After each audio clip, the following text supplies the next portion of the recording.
Get him out of here. Damian Cross didn't raise his voice. He didn't need to. He simply leaned toward the nearest security guard, nodded once in the direction of the man standing near the entrance, and said it the way people say take out the trash. Flat, certain, done. The man he was pointing at was wearing a gray suit that had seen better decades. He was holding a manila envelope and looking around the ballroom with the quiet, patient expression of someone who had somewhere specific to be. Two guards moved, and nobody stopped them. Though, if this story already has your attention, good. Because what happens next inside that ballroom will shake everything you think you know about power, loyalty, and the kind of man the world keeps underestimating. Subscribe to the channel right now so you don't miss a single chapter of this story. And drop a comment below telling me the city and country where you're watching from tonight.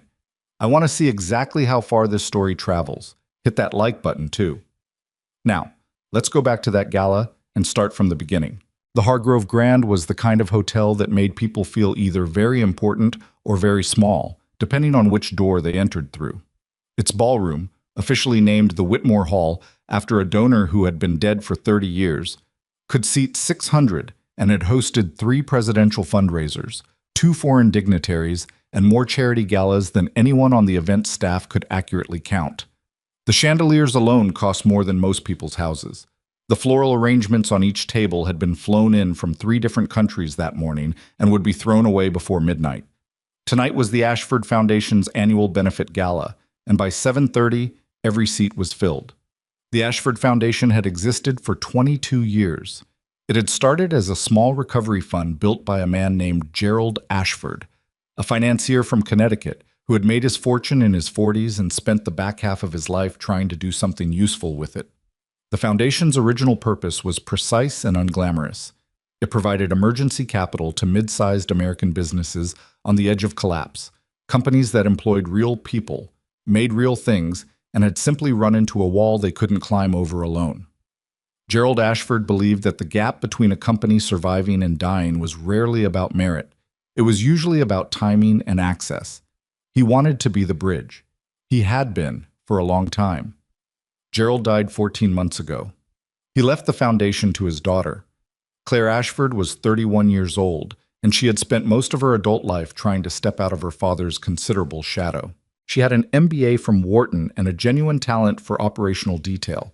She could read a balance sheet the way some people read a novel, tracking the tension in the numbers, noticing where the story didn't add up. She was not her father's social creature. She didn't have his ease in rooms like this one.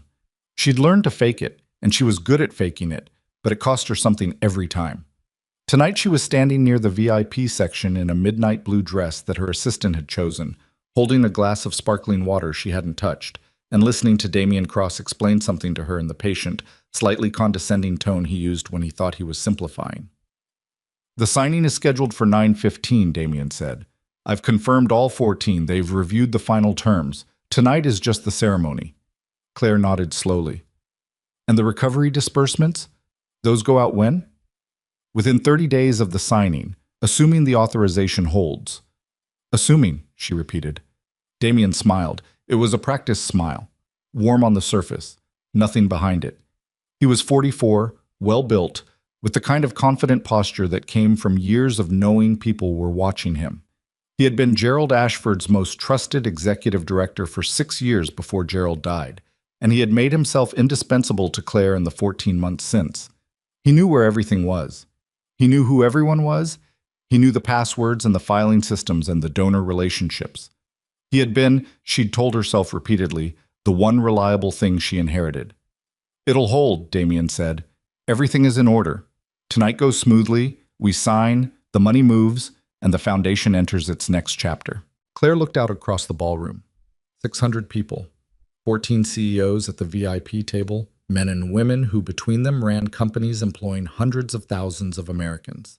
The staging was perfect. The speeches were prepared. The press pool near the side wall had 3 cameras and 2 journalists she recognized from national outlets. It should have felt like a triumph. She kept waiting for it to. "I'm going to do a walkthrough," she said. "Of course." Damian touched her elbow briefly. "You look the part. Relax." She moved away before she had to respond to that. Yeah. Ethan Mercer found a parking spot 4 blocks from the hotel, which he considered lucky. He sat in the cab of his truck for a moment before getting out. Not stalling, just doing what he always did before walking into something, which was taking 30 seconds to organize his thoughts and make sure he had everything. He checked his inside jacket pocket for the envelope. Still there. He checked his phone. 2 missed calls from a number he didn't recognize and 1 from his daughter. He called his daughter back first. "Dad, where are you? 4 blocks away from where I need to be. What's up?" "You forgot to leave the key under the mat. Mrs. Patterson can't get in." Ethan closed his eyes briefly. "I left it on the kitchen counter, under the fruit bowl." "There's no fruit in the fruit bowl." "There's a banana." "That's not fruit, that's a science experiment." A pause. "Okay, found it. You're going to be late." "I'm going to be fine. How's the knee?" His daughter Maya was 15 and had twisted her knee at soccer practice 2 days ago. She was spending the evening with their neighbor, Mrs. Patterson, because Ethan's mother was in Phoenix and he had no one else he could call on short notice. "It's fine," Maya said. "Stop worrying about the knee and go do the thing." "You okay with Mrs. Patterson?" "Dad, she's 72 years old and she's already talking about showing me her photo albums. I will be perfectly safe and incredibly bored. Go." He laughed despite himself. "I'll be back by 10. 11 is fine. Bring food." He hung up, got out of the truck, and stood for a moment in the night air. He was wearing his gray suit, the one he'd bought 6 years ago for a different kind of occasion entirely, and hadn't had reason to replace since. It fit well enough. It was clean and pressed. He'd shined his shoes that afternoon.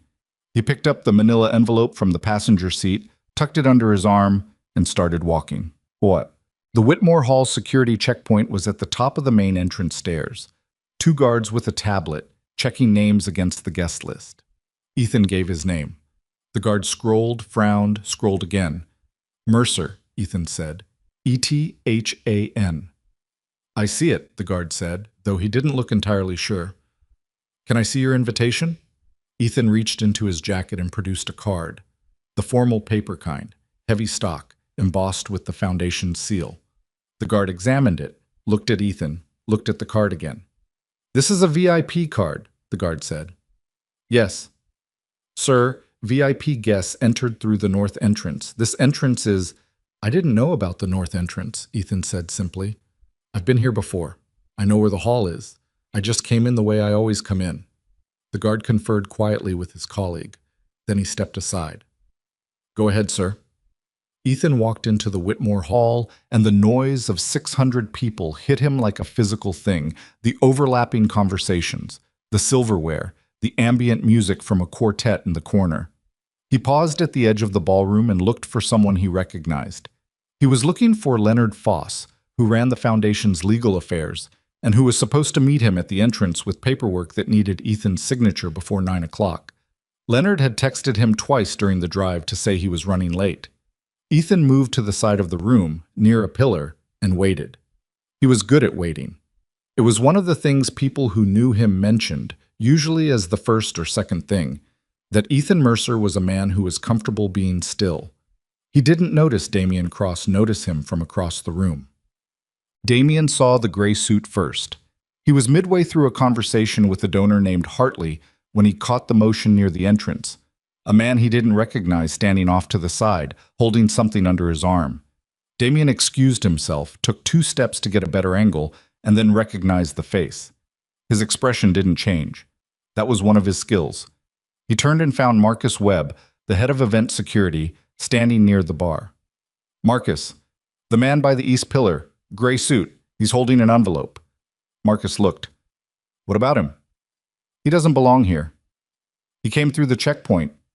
Then the checkpoint made a mistake." Damian adjusted his cufflink. "This is a closed event with vetted guests. I don't know how he got in, but I need him removed, quietly if possible. Claire's doing a walkthrough, and I don't want her distracted." Marcus hesitated. "Do you want me to verify his credentials first?" "I want him removed," Damian said, still pleasantly, still smiling. "If he has a legitimate reason to be here, he can speak with someone tomorrow." Marcus nodded and moved. Ethan was checking his phone for a text from Leonard when he heard someone say his name. He looked up. 2 security guards were crossing the floor toward him, with a third, the head of security, by the look of him, a few steps behind. "Mr. Mercer?" "That's me?" The head of security, A broad-shouldered man who looked uncomfortable with what he was about to do, stopped in front of him. "Sir, I'm going to need to ask you to come with us." Ethan looked at him steadily. "Why?" "We've had a report of an unauthorized individual in the ballroom. We're just going to need to verify." "I'm not unauthorized. I have an invitation." Ethan produced the card again. "And I'm here to meet Leonard Foss from the Foundation's legal team." "Sir, I have an appointment." Ethan's voice was calm, but there was something underneath it. Not anger exactly, more like the firm resistance of a door that isn't going to open the way you're pushing it. "I'd appreciate it if you'd call someone from the Foundation staff and confirm before you ask me to go anywhere." The head of security, Marcus, his badge said, looked genuinely uncertain. He was about to reach for his radio when he heard Claire Ashford's voice behind him. "What's going on?" Claire had completed her walkthrough and was coming back through the east side of the room. She saw the cluster of security near the pillar and changed course. Marcus turned. "Ms. Ashford, we have a situation. This individual—" "I can speak for myself," Ethan said. Claire looked at him, then at Damien, who had appeared at her left shoulder with the timing of someone who had been tracking her path across the room. "Claire," Damien said, low and smooth, "I was going to handle this before it reached you. This man isn't on the verified guest list, the physical verification list, not just the digital one, given the sensitivity of tonight's agreements." "I have an invitation," Ethan said, holding it out toward Claire. "My name is Ethan Mercer. I'm here to meet Leonard Foss. I was supposed to arrive at 7, but I was running late. I apologize for that." Claire looked at the card. Something in her face moved, a flicker of recognition, maybe, or just uncertainty. She looked up at Ethan, at his gray suit, at the manila envelope under his arm. "Damien," she said carefully, "do we have a Mercer on the list?" "Not on the verified physical list," Damien said. "There may be a clerical." "I'm on the digital list," Ethan said. "The guard at the front saw my name." "The digital list isn't our security protocol for VIP guests tonight," Damien said. To Claire quietly, "This is a multi-billion-dollar signing event. We can't take risks with unknown individuals carrying documents." That word, unknown, landed carefully, deliberately, the way Damien intended everything to land. Claire looked at Ethan again. He was looking back at her with an expression she couldn't quite categorize. Not angry, not embarrassed, more like a man who had made a calculation and was waiting to see how it resolved. She made a decision, the wrong one. "If there's a verification issue," she said, "then we need to sort it out through the proper channel. Marcus, can you please escort this gentleman to the administrative office, and we'll have someone from legal—" "You can escort me," Ethan said, "but it's going to create a problem you don't want tonight." "Sir?" Marcus put a hand on his arm. "I'm not resisting," Ethan said, still to Claire. "I'm telling you that what's in this envelope is the authorization instrument for your recovery fund disbursement.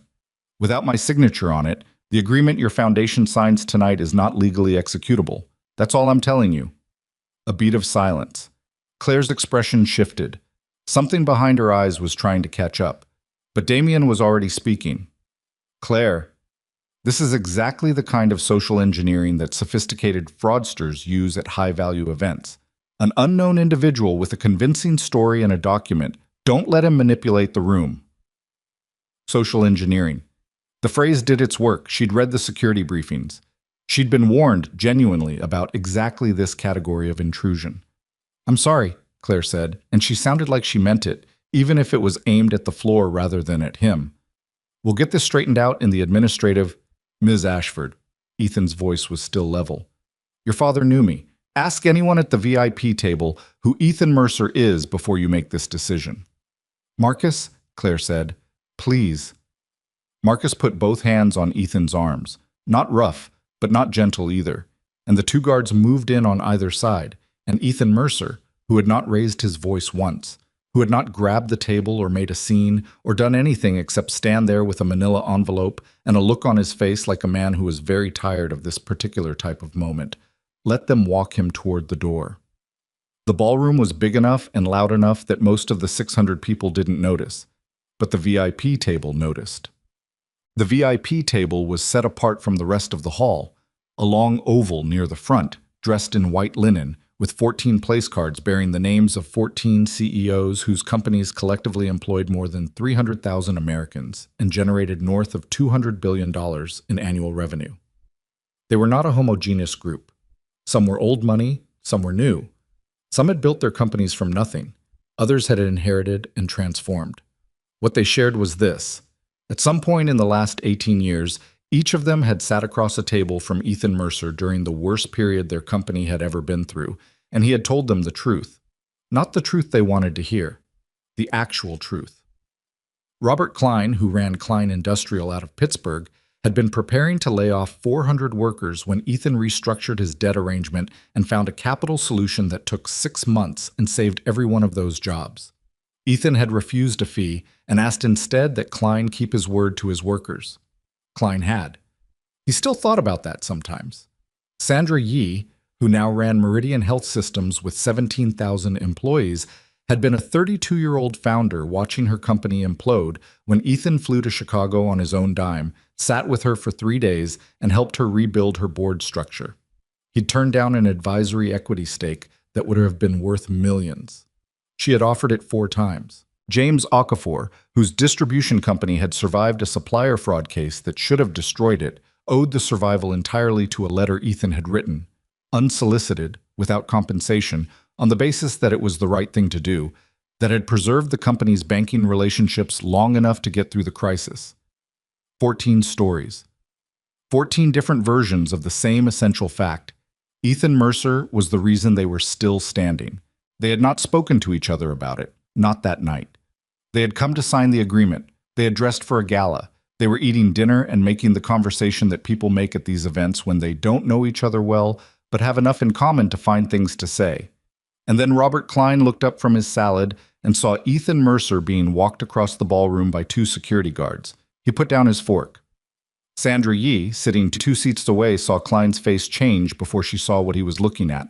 She turned, saw the gray suit, saw the guards. She put down her fork. Down the length of the VIP table, one by one, they saw. Nobody said anything yet. They watched. Ethan didn't struggle. He didn't shout. He walked the way he always walked, like a man who was simply going somewhere. But his face, for just a moment as he passed the VIP table, turned toward them. Not a plea, not an accusation, just a look. The kind of look that said, "You see what's happening here." They saw. What?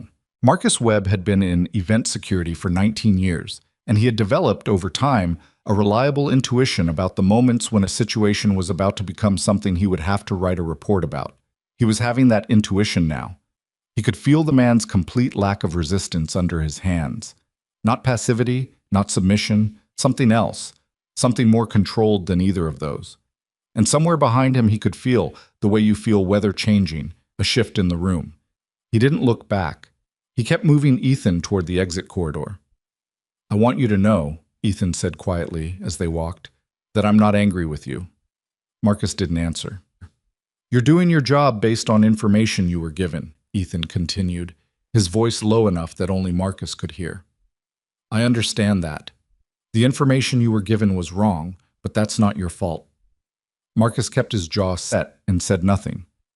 But something about the words settled in him uncomfortably, the way an honest observation sometimes does. They reached the corridor. The double doors to the ballroom swung shut behind them, and that was when the sound changed. Inside the Whitmore Hall, Robert Klein pushed back his chair. The sound of it, chair legs against hardwood, deliberate and unhurried, was quiet enough that only the people nearest him heard it. But the motion of a man that large standing up at a VIP table draws attention in a room like that one. Sandra Yee was already standing. James Okafor stood a second later. Then Patricia Nguyen, who ran Western Coast Logistics. Then David Hargrove III, no relation to the hotel, who'd rebuilt his father's manufacturing company after a near bankruptcy in 2019. Then the others, one after another, with the quiet, deliberate sequence of people who have decided something and are not going to undecide it. They didn't speak to each other. They didn't need to. They understood, with the collective clarity of people who've made hard calls before, exactly what was happening and exactly what they were going to do about it. One by one, all 14 of them rose from the VIP table, set their napkins down, and walked away from the billion-dollar signing ceremony toward the exit corridor. Hundreds of guests watched in confused silence. The quartet in the corner fumbled and lost the melody. At the front of the hall, Claire Ashford had just turned from a conversation with a donor and seen, really seen, for the first time, the empty VIP table. She stood completely still for 3 seconds, which was long enough for Damien Cross, standing 10 feet away, to follow her line of sight and see it too. His face went through something complicated and very brief: surprise, calculation, recovery, before settling back into its usual pleasant composure. But Claire had seen it. She had seen it in his face before she had time to understand what she was seeing, and the seeing of it planted something in her that she wouldn't have a word for until much later. She looked at the empty table, at the folded napkins, at the 14 untouched dessert plates, and she said very quietly, to no one in particular, "What did I just do?"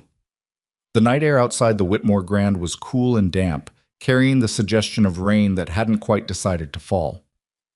Ethan stood on the sidewalk at the bottom of the entrance stairs, his envelope still under his arm, and watched as the double doors at the top opened, and Robert Klein walked out, and then the rest of them came behind him, one after another, 14 people in formal wear descending the steps into the night. Klein reached him first.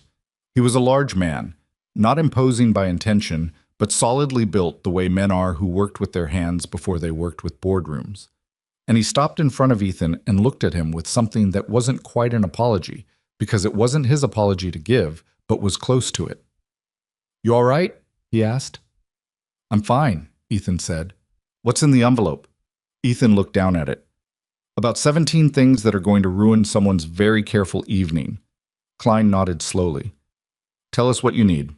Behind him, Sandra Yee pulled her wrap tighter against the night chill, and James Okafor checked his phone, and the other 11 arranged themselves on the sidewalk in the loose, informal way that people arrange themselves when they are waiting for something important to begin.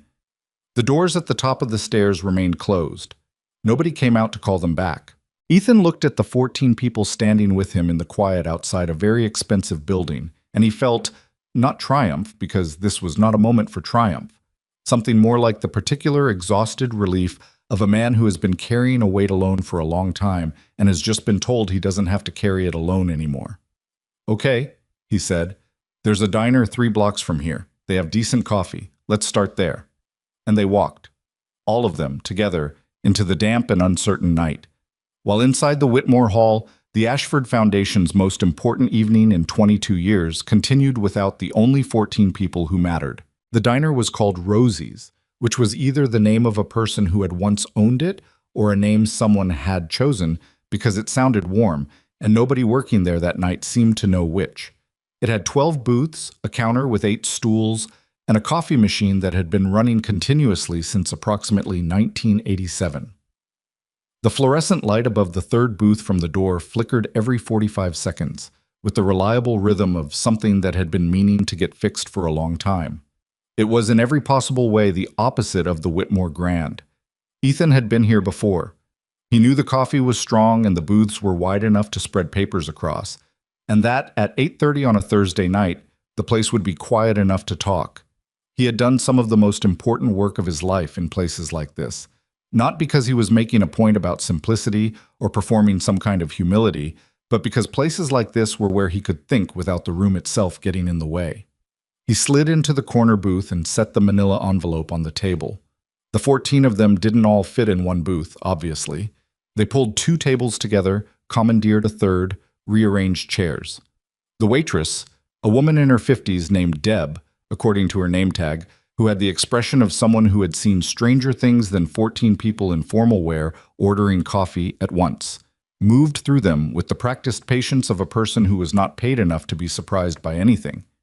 "Just coffee for now," Sandra Yee told her. "And maybe some of those." She pointed at the pie case near the register. "Which kind?" "All of them," Sandra said. "Whatever you have." Deb looked at her for a moment, then wrote something on her pad and walked away without further comment. Robert Klein sat directly across from Ethan. He had loosened his tie somewhere between the hotel steps and the diner door, and he looked more like himself for it, less like a man performing the role of CEO, more like the guy from Pittsburgh who had grown up in his father's machine shop and still sometimes forgot to use the word leverage as a verb because he'd only ever heard it used as a noun. "Start from the beginning," Klein said. Ethan folded his hands on top of the envelope. Around the table, the others settled, and the sound of the diner, the low country song from a radio somewhere in the kitchen, the coffee machine, the occasional clink of a fork from the only other occupied booth across the room, filled in the edges of the silence. "How many of you know what the Ashford Foundation's recovery fund actually is?" Ethan asked. "Not the public description, the structural mechanics." A few hands, partial. James Okafor raised his fully. Patricia Nguyen tilted hers sideways. Sort of. "Gerald Ashford built the fund 22 years ago," Ethan said. "You know the public version.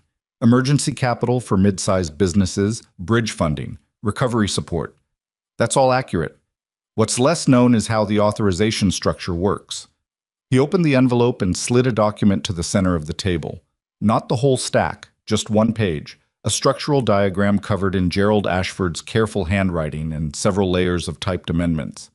Gerald was a careful man. He'd seen enough well-intentioned funds get misused over the years that he built in a specific check. The fund's disbursements, not the operating budget, but the major disbursements, require a second authorization signature, not from the board, not from the executive director, from an outside trustee he appointed independently.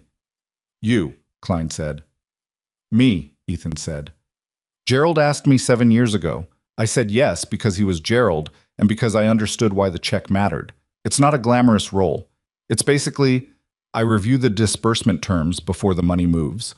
I confirm they align with the fund's founding purpose, and I sign off. If I don't sign, the disbursement doesn't execute. That's it. That's the whole job."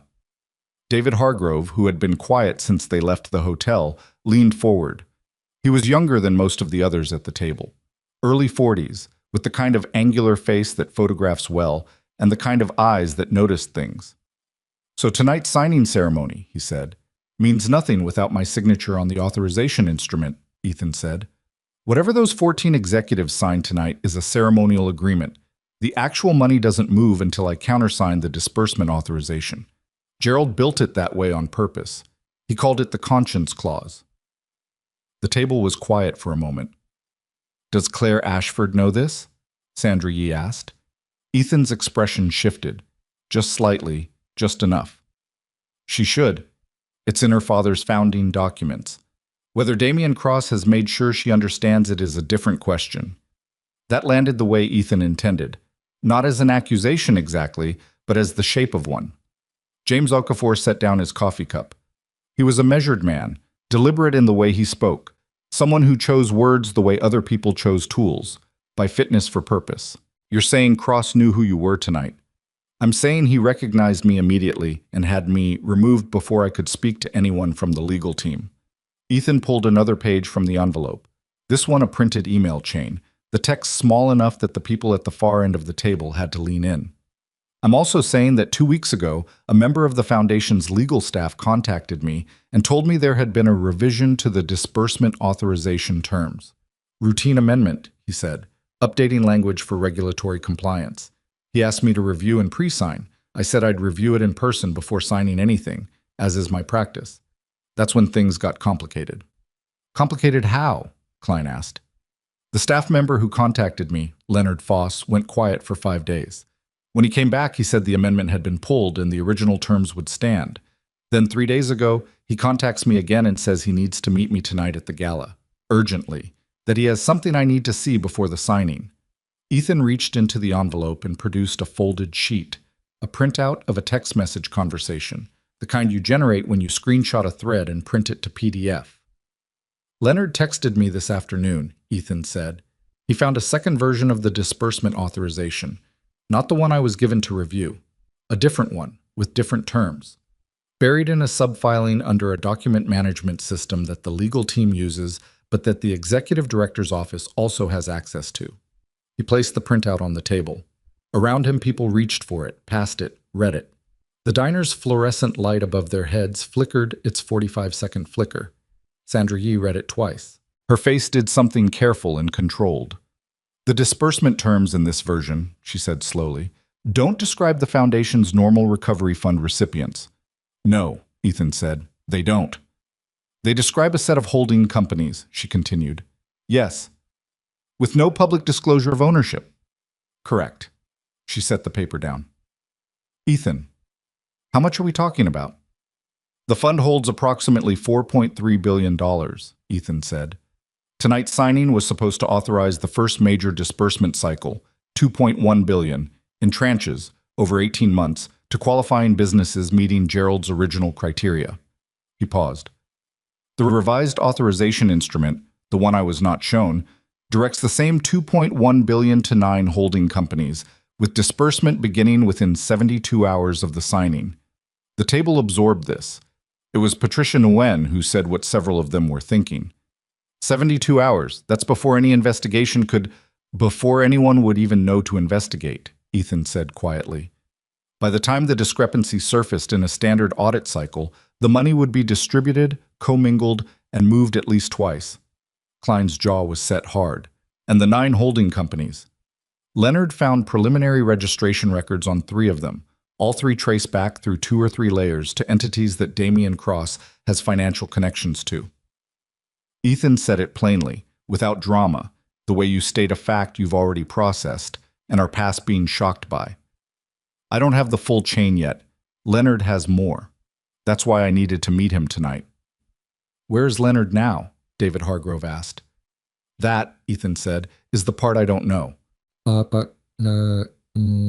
Leonard Foss was, at that moment, sitting in a rental car in the parking garage adjacent to the Whitmore Grand, eating a granola bar he'd found in his jacket pocket and staring at his phone. He was 38 years old, had been with the Ashford Foundation's legal team for 4 years, and was not, by his own assessment, a particularly brave man. He was a good lawyer, thorough, detail-oriented, with an almost obsessive attention to document structure that his colleagues sometimes found tedious, and that had, in this instance, saved him from missing something that a less careful person would have overlooked entirely. He had found the second authorization document 6 days ago. He had spent 2 of those days convincing himself he was misreading it. He had spent another 2 days trying to figure out what to do. He had spent the remaining 2 days being afraid of what came after figuring out what to do. His phone showed 11 unanswered texts from a number he'd saved as "Don't Answer." The number belonged to one of Damian Cross's assistants, a man named Trey, who communicated in a tone of careful pleasantness that made every message feel like a warning wrapped in a compliment. The most recent text read, "Just checking in. Hope you're doing well tonight. Big evening for the Foundation." Leonard put his phone face down on the passenger seat. He had tried to enter the Gala through the south entrance 20 minutes ago and had been turned away. His name, he was told, had been removed from the evening's access list due to a credentialing update. He had called the Foundation's main desk. The call went to voicemail. He opened his laptop, connected to his phone's hotspot, and pulled up the document management system. The second authorization file was still there. He'd been checking every hour, half expecting it to vanish. He downloaded it again, his 4th copy, to a thumb drive, put the thumb drive in his breast pocket, and sat for a moment in the quiet of the parking garage, listening to the distant sound of the city outside. "Okay," he said to no one. "Okay." He picked up his phone and called Ethan's number. At Rosie's Diner, Ethan's phone lit up on the table beside the coffee cup he'd been working through. He picked it up immediately. "Leonard!" "I couldn't get in." Leonard's voice was tight, not quite controlled. "They pulled my access. Trey's been texting me all night. I think they know I found it." "Are you safe?" A pause. "I'm in a parking garage. I'm fine. I didn't know what else to do. I'm 3 blocks from the hotel. There's a diner called Rosie's on 5th. Can you get here?" Another pause, longer. Ethan could hear Leonard breathing, the specific rhythm of someone trying to get their thoughts in order without letting the fear drive. "Yeah," Leonard said. "Yeah, I can do that." "Good. Come now." Ethan kept his voice steady, the way you speak to someone standing on uncertain ground. Not falsely calm, not urgent to the point of panic, just level. "You're going to walk to your car, drive 3 blocks, and park on 5th. You're going to bring whatever you have, okay?" "Okay," Leonard said. "Okay. Who's with you?" Ethan looked around the table. 14 people in formal wear in a fluorescent-lit diner, eating pie and reading printouts of fraudulent financial documents. Some people, he said, people you'll want to meet. Back at the Whitmore Grand, Claire Ashford was having the kind of conversation she had not been prepared to have tonight. She was in the side corridor just off the ballroom, a narrow hallway used by the catering staff, which she had chosen specifically because there was no one else in it, and she was on the phone with her father's former personal attorney, a man named Howard Crane, who was 71 years old and had known Gerald Ashford for 35 years. She had not spoken to Howard Crane in 4 months. She had called him tonight because she had looked at the empty VIP table and felt something drop out from under her, and the first instinct she'd had, before she could talk herself out of it, was to call someone who had known her father. "Howard," she said, keeping her voice low, "does the name Ethan Mercer mean anything to you?" The pause on the other end was not the pause of someone searching their memory. "Claire," Howard's voice was careful, "why are you asking me this tonight of all nights?" "Because I just had him removed from the Gala," she said, and then every executive at my VIP table stood up and walked out behind him. A longer pause. "Howard." "Ethan Mercer," Howard said slowly, "is the independent trustee your father appointed to the Recovery Fund's authorization structure in 2017. He has final countersignature authority on all major disbursements. Gerald trusted him more than he trusted most people he'd known for decades." Another pause. "Claire, what exactly happened tonight?" She closed her eyes. The catering hallway smelled like warming trays and cleaning product, and the faint residual of someone's cigarette from earlier in the evening. "Damien told me he was an intruder," she said, "that he didn't belong, that his name wasn't on the verified list." "Damien Cross told you this?" "Yes." Howard was quiet for a moment that felt longer than it was. When he spoke again, his voice had changed, still careful, but with something underneath it now. Something that Claire recognized as the particular tone of a man choosing how much to say and deciding to say all of it. "Claire, I need you to listen to me very carefully. Do not sign anything tonight. Do not authorize any document, any transfer, any agreement. Tell the board the signing has been postponed. Give whatever reason you need to give. And then I need you to find Ethan Mercer and have a real conversation with him." "Howard, what are you? Your father built protections into that fund for a reason," Howard said. "He built them because he'd seen what happened when money of that size moved without the right checks. He didn't talk about it publicly. He didn't make it part of the foundation's branding. He just built it in, quietly, because that's how Gerald did things." A breath. "Ethan Mercer is one of those protections. If someone worked to remove him from that room tonight, Claire, that is not a coincidence." She stood in the catering hallway with her back against the wall, holding the phone against her ear with both hands, and said nothing for a moment. "The signing was scheduled for 9:15, she said. It was 8:47. "Then you have time," Howard said. "Postpone it, tonight. Don't give Damien time to push it through." She found Damien near the bar, talking to 2 of the foundation's board members with the fluid ease of a man who was absolutely certain the evening was still going his way. "Claire," he smiled at her approach. The board members, Patricia Osei and Marcus Dunleavy, both longtime donors who had been on the foundation's board since Gerald's time, turned toward her with the expectant expressions of people waiting to be impressed by a well-run event. "Can I speak with you?" Claire said to Damien. "Privately." Something moved briefly across Damien's face. Not worry, not quite, but the close cousin of it. He excused himself from Patricia and Marcus with a light word and a touch on each of their arms, and followed Claire toward the corridor. "What's wrong?" he asked, the moment they were out of earshot. "I'm postponing the signing," she said. The words landed. She watched them land. "Claire." His voice was measured, but not the same as before. There was an edge now, something she was only hearing because she was listening for it. "We have 14 CEOs who cleared their schedules for tonight. We have a press pool. We have—" "I know what we have," she said. "I'm postponing it." "On what basis?" "On the basis that I made a decision tonight without adequate information, and I need to correct that before we execute anything." She met his eyes. "You told me Ethan Mercer wasn't on the list." "He wasn't on the verified—" "He's the fund's authorization trustee," she said.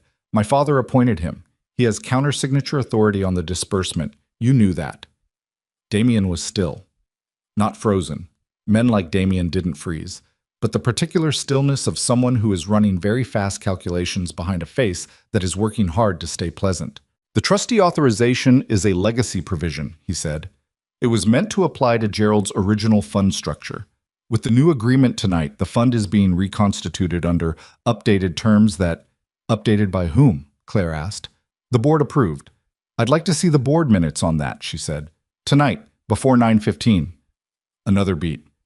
She could feel the weight of his calculation pressing against the surface of the conversation, looking for an opening she wasn't giving him.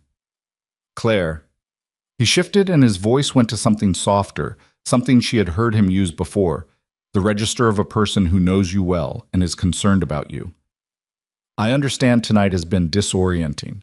The table situation was jarring, but those executives made a dramatic choice based on what I suspect is a personal loyalty to a man who has a very specific and limited role in the foundation structure. It doesn't change the validity of tonight's agreement, and it doesn't change the fact that the businesses waiting for this recovery fund are real, and the delay— Damien, she said, I'd like to see the board minutes. He looked at her for a long moment. Then he nodded, smoothly, as if this was all perfectly fine, as if he had not just cycled through 3 different approaches to talking her out of this in under 2 minutes. Of course, he said. I'll pull them. He walked away toward the administrative suite, and Claire watched him go, and the thing she had seen in his face when the executives walked out, that brief, complicated flash before recovery, she saw it again now. Smaller, but there. Leonard Foss arrived at Rosie's diner at 8:53. He was a slight man with the look of someone who spent most of his time indoors and had gotten used to it, slightly pale, with eyes that moved carefully around a room before he walked into it. He was still wearing the jacket he'd planned to wear to the gala, which was a decent jacket, and he was carrying a laptop bag that he held against his side like something he was protecting. He stood in the doorway for a moment, and Ethan raised a hand.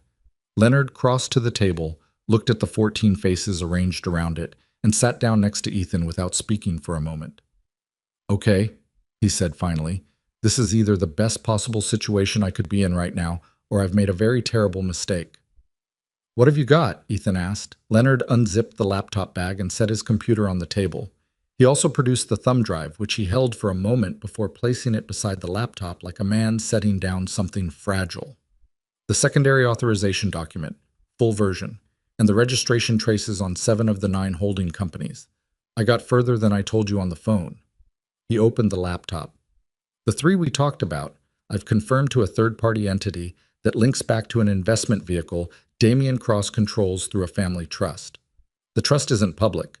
I found it through a cross-reference in a Delaware business registry filing that referenced the same registered agent. Sandra Yee leaned across the table. Can I see it? Leonard turned the laptop toward her. She read in silence for about 40 seconds, then made a sound under her breath that wasn't quite a word. There's more, Leonard said. He pulled up a second window. The original authorization terms, the ones I was given to send to Ethan for review, match Gerald Ashford's founding language almost exactly. The substituted version has one structural difference that isn't obvious unless you're reading for it. He highlighted a clause.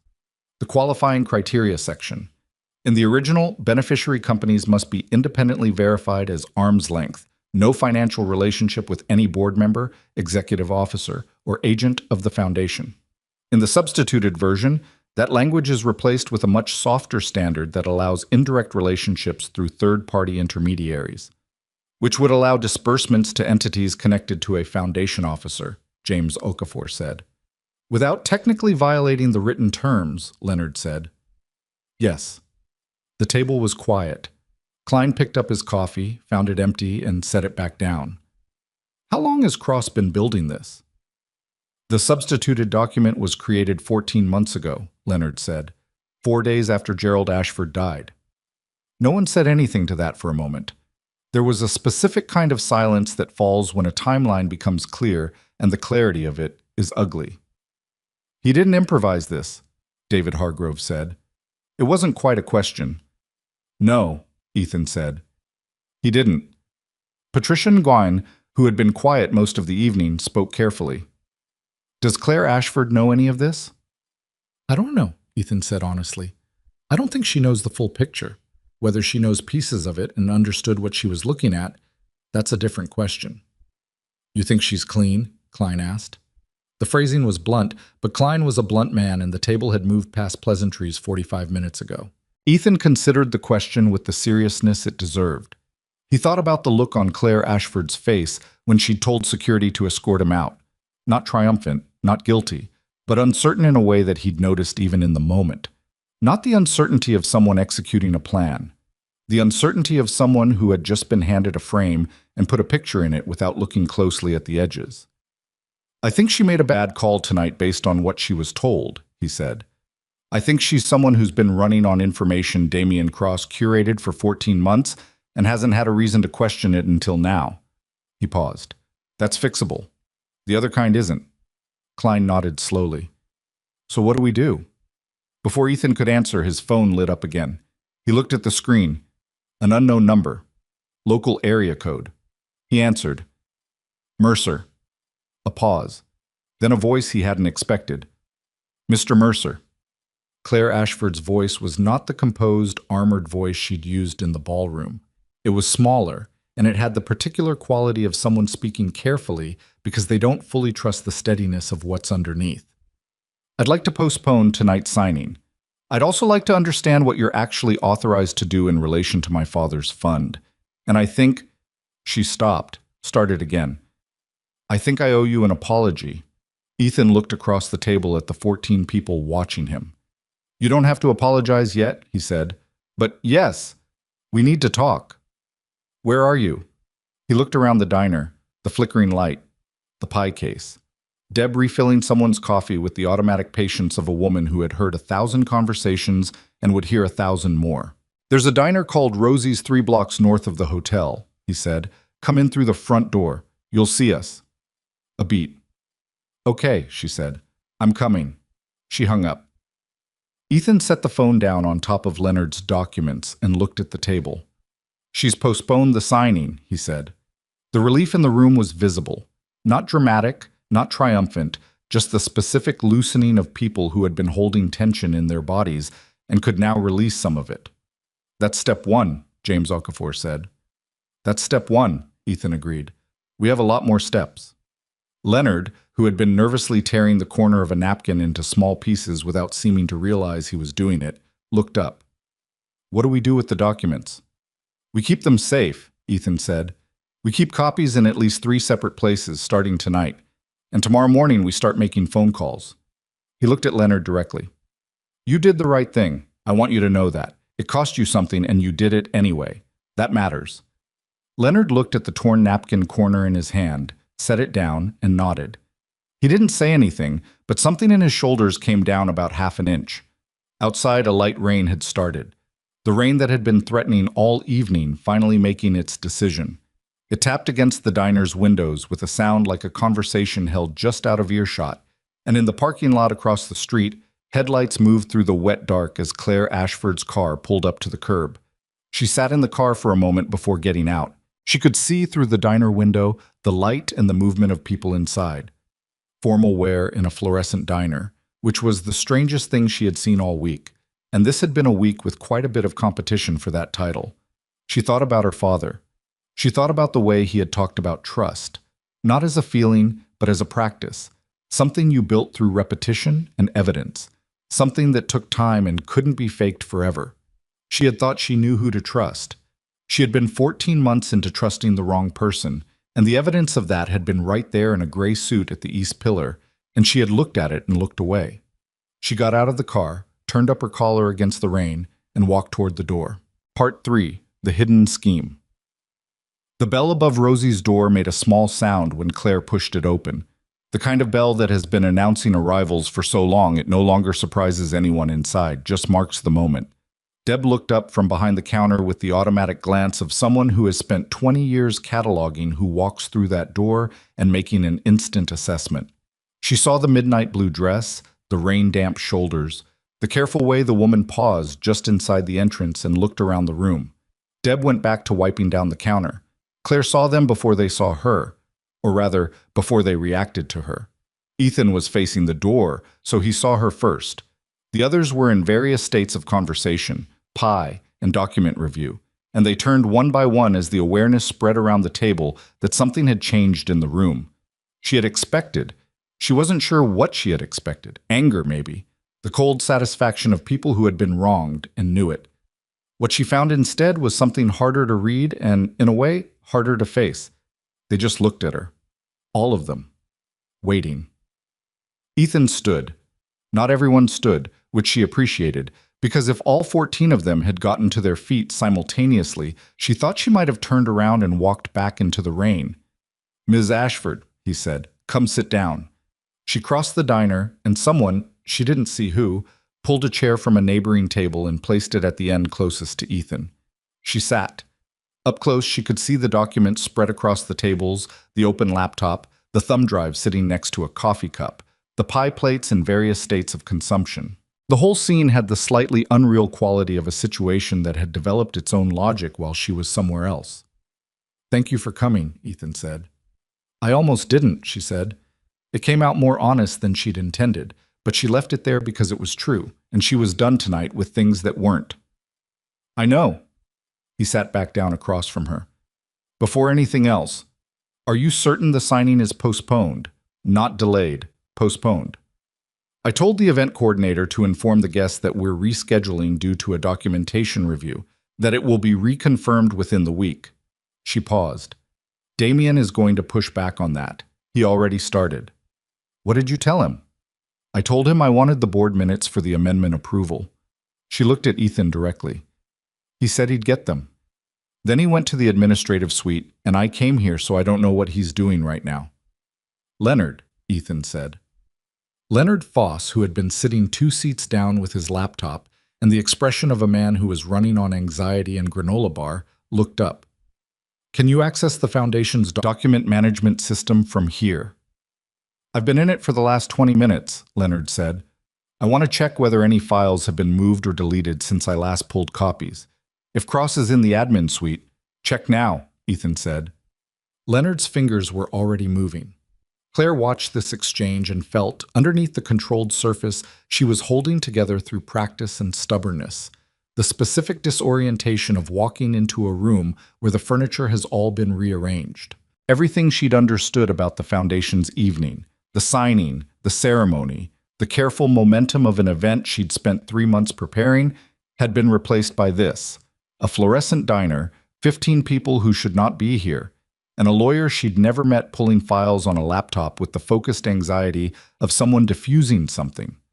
"I need someone to explain to me," she said, keeping her voice level, "from the beginning, what is actually happening." Ethan looked at her for a moment, not sizing her up exactly, but reading something. Then he reached across the table and slid Leonard's printout toward her. "Start with this," he said. "It's a comparison of 2 versions of your fund's disbursement authorization document. The one on the left is the original, the one your father's legal team filed when the fund was structured. The one on the right is the version that was prepared for tonight's signing." She looked at the document.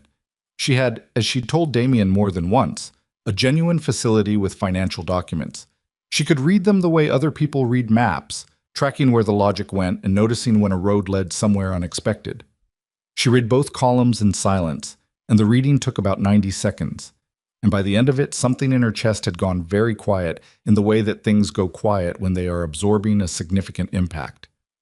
"The qualifying criteria," she said. "Yes," Ethan said. "The language about arm's-length relationships." She set the paper down slowly. "It's gone." "Replaced," Leonard said from 2 seats over, not looking up from his laptop. "With softer language that permits indirect financial relationships through intermediaries.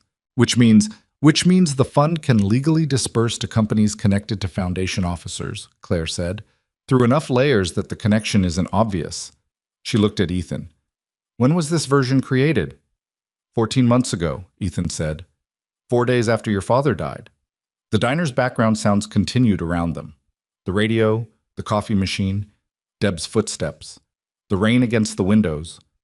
While Claire sat with that information and let it find its place in the architecture of everything she thought she'd known.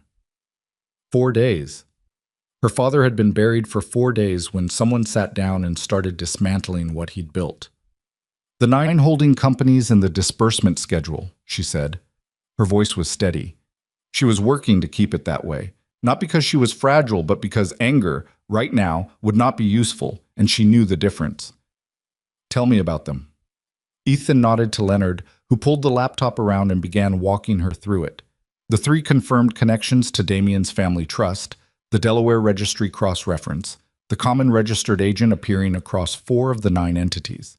Claire asked questions as he went, precise ones, the kind that indicated she was not just receiving information, but building a structure with it. Leonard answered them carefully, and once or twice he had to pull up an additional document to show her the underlying source, and she looked at each source before moving on. Robert Klein watched her do this from across the table and said nothing. He had formed an opinion of Claire Ashford when he arrived tonight, had assumed, maybe unfairly, that a 31-year-old who'd inherited a foundation and kept the man who built this scheme in place for 14 months was either complicit or careless.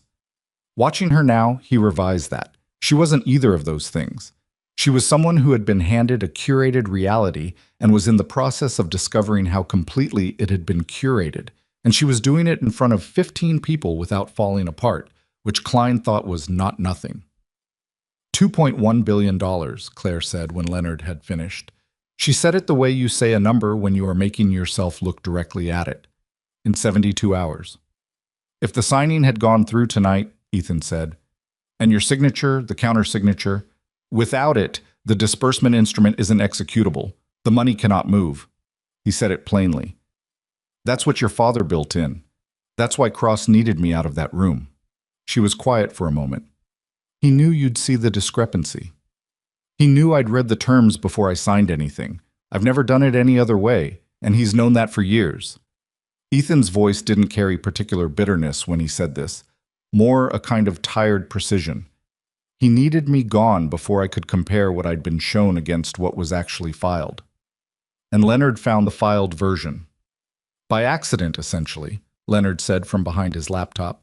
I was cross-referencing document versions during a routine compliance review. The secondary file was in a subdirectory that wasn't indexed on the main system. If the directory naming convention hadn't used a date stamp I recognized as inconsistent, I probably would have missed it. Claire looked at Leonard for a moment. How long have you been sitting on this? Leonard met her eyes. 6 days.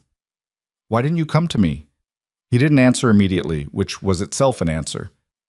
You weren't sure, she said. Not accusing, just naming it. I wasn't sure what you knew, he said carefully. I wasn't sure where the lines were. Damien's office controls a lot of the Foundation's communications flow. I didn't know what he'd already told you or how it had been framed. He paused. I'm sorry. I should have found a way to reach you directly. I was trying to be careful, and I probably waited too long. She nodded slowly. It was not absolution, but it was acknowledgement, and Leonard seemed to understand the difference. Sandra Yee, who had been listening to this exchange from the far end of the table, leaned forward.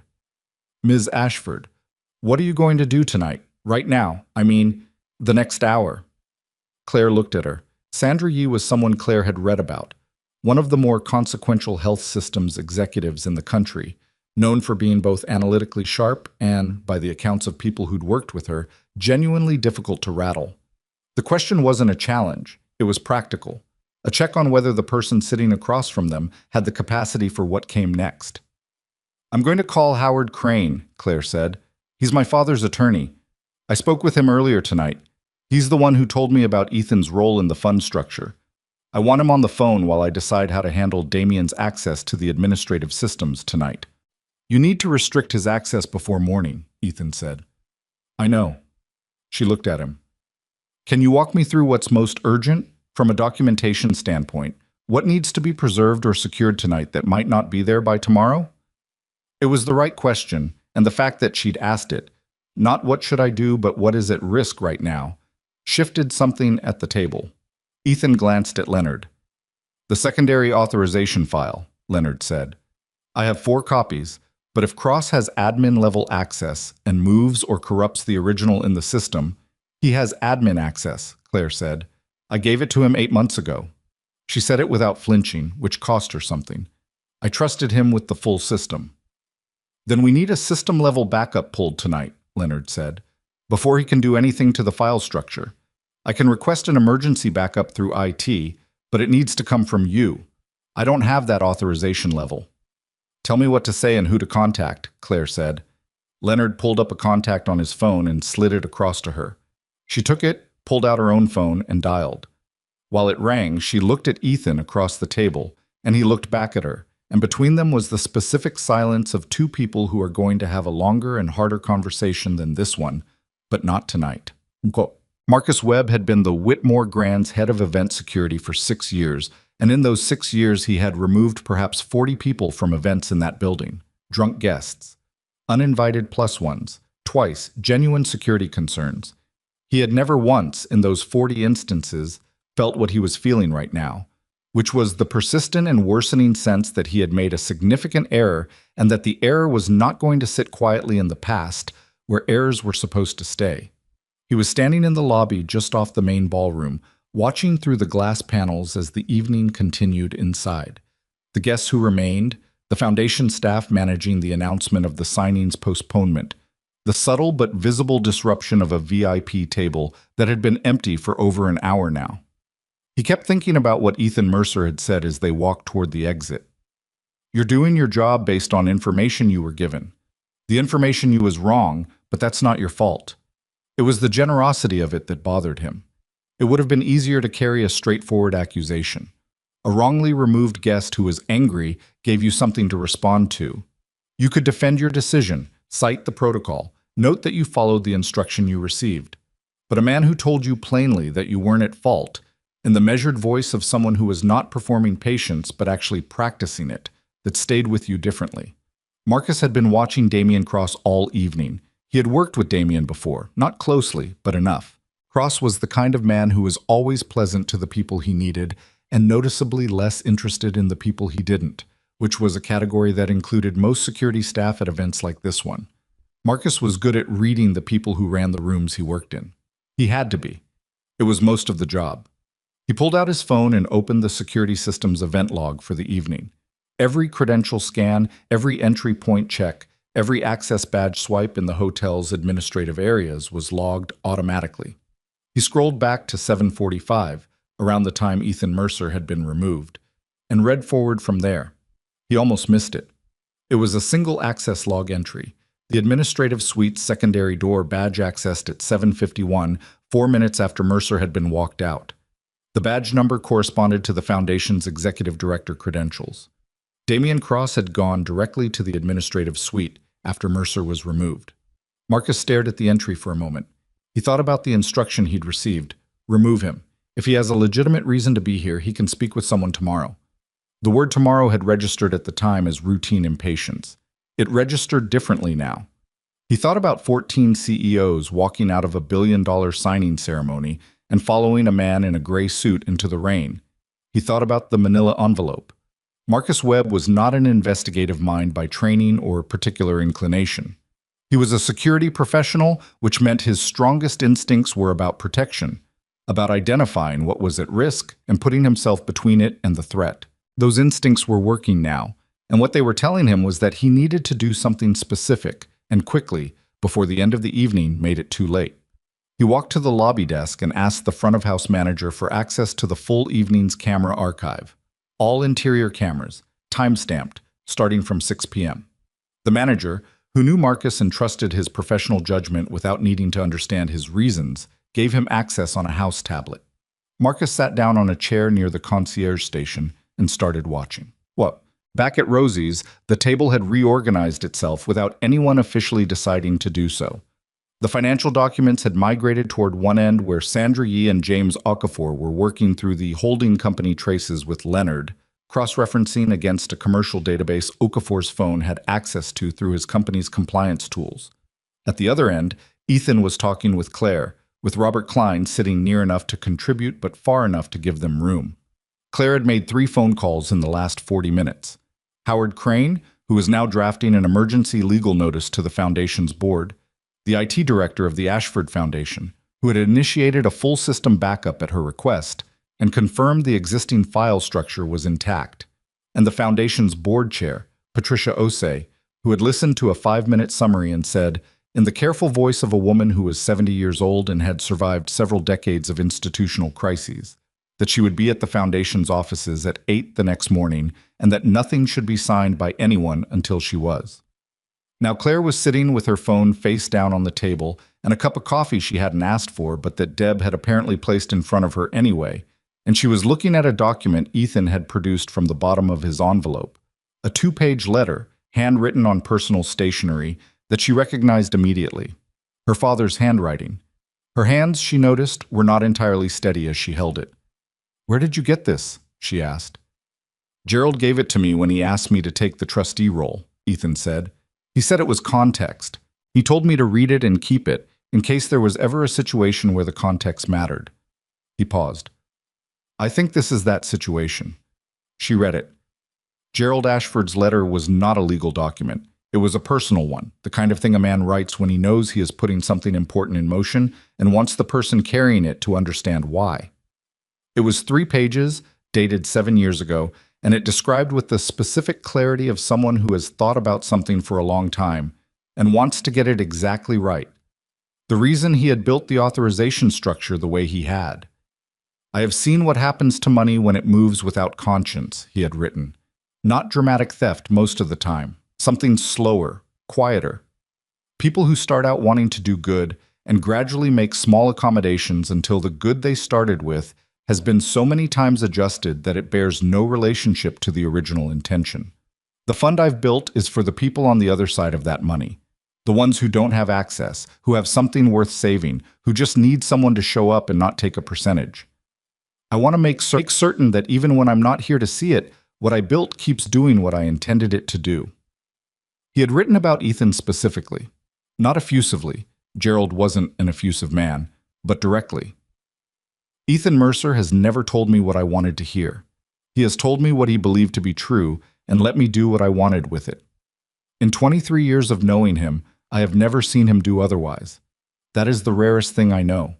The letter was 2 more paragraphs after that, and Claire read them twice. Then she set it on the table with the careful motion of someone putting something delicate down.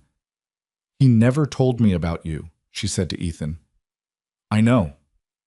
He set up the whole structure, the trustee role, the conscience clause, and he never mentioned it to me." She wasn't angry about it, or not only angry, there was something else in it too, the specific sideways grief of learning something new about a person who is no longer there to ask about it. "Why didn't he tell me?" Ethan was quiet for a moment.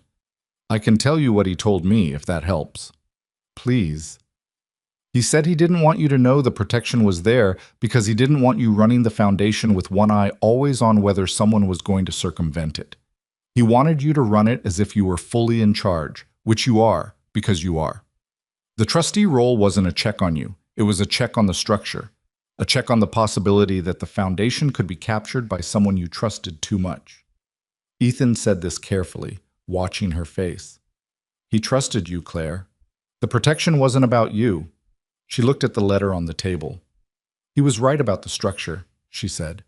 "He just didn't account for the fact that the person I'd trust too much would be someone who'd been working for him first." "No," Ethan said. "He didn't account for that. Damien was with him for 6 years. My father trusted him." "Your father trusted him with operations," Ethan said, "which is different from what Damien turned that trust into." Klein, who had been listening without speaking, set down his coffee cup. "Gerald ever have doubts about Cross?" Ethan looked at him. "In the last 6 months before he died, yes. He mentioned to me twice that he was reconsidering some of the executive structure. He didn't give me details. He was a private man about things in motion. But he didn't move on it. He got sick very quickly at the end," Ethan said. "There wasn't time." Another one of those silences, the kind that forms around an obvious fact that nobody needs to say out loud, because everyone at the table has already thought it. At the far end of the table, Sandra Yee looked up from the laptop. "We have a problem." The conversation stopped. "The 7th holding company," she said. "The one we couldn't trace this morning." She turned the laptop around. "Okafor's compliance database just pulled a match. It's registered in Nevada under a shell name, and the beneficial ownership disclosure, which Nevada requires for companies above a certain asset threshold, lists a managing member." James Okafor read the name aloud from the screen. Nobody at the table recognized it, but Leonard did. He went still in a way that was visible even from across the room. "Leonard," Ethan said. "That's Damien's brother-in-law," Leonard said. "He's not public-facing anywhere. I only know it because I processed a contractor agreement last year, and Damien had me run the background check personally instead of through the normal HR process. He said it was for confidentiality reasons. He didn't want the HR records to flag the relationship," Sandra said. "No," Leonard said. "He wouldn't have." Patricia Nguyen, who had a background in logistics and a particular facility with the way complex schemes collapsed under practical scrutiny, spoke up from the middle of the table. "If Damien's brother-in-law is the beneficial owner of one of the holding companies, that's not just a structural conflict of interest. That's a direct familial connection that would constitute fraud under the Foundation's own Articles of Incorporation." "Under the original articles," Leonard said, "not under the amended authorization terms." "The amended terms were never validly approved," Claire said. She had been listening to this exchange with the focused attention of someone assembling a structure as it was being described. "If the board minutes Damien said he'd retrieve don't show a proper approval vote, which I'm now quite certain they won't, because I would have been notified of any amendment vote and I wasn't, then the substituted authorization document has no legal standing. Which means the disbursement to those holding companies would have constituted," Sandra began. "Fraud," Claire said flatly. "Against the fund, against the beneficiary businesses waiting for recovery capital, and against my father's estate." The words sat on the table between them. Outside, the rain had intensified slightly. It was a real rain now, not a suggestion, tapping steadily against Rosie's windows with the purposeful rhythm of something committed to its course. Ethan's phone rang. He looked at the screen. "Marcus Webb." He answered. "Mercer." "Mr. Mercer." Marcus's voice had a quality Ethan hadn't heard in it earlier.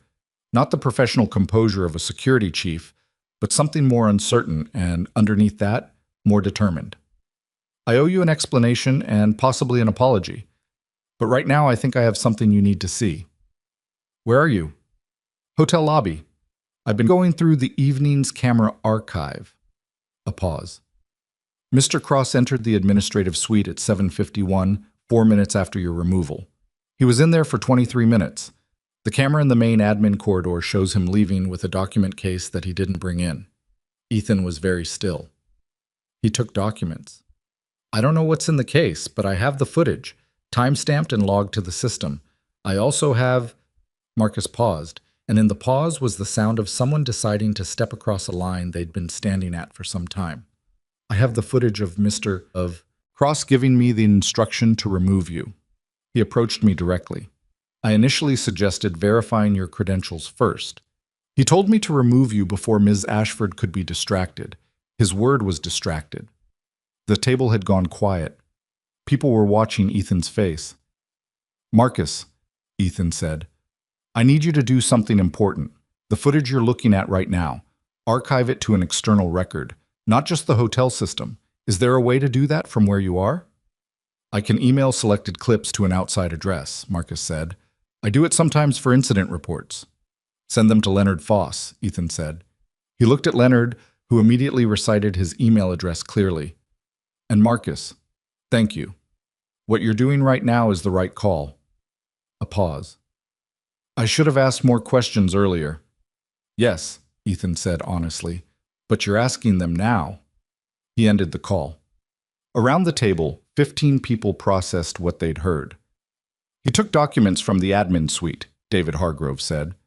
"We don't know what documents," Ethan said, "but Leonard's copies are on a thumb drive in this room, and the IT backup is running. Whatever he took, we have the originals in the system." "He's covering tracks," Sandra said.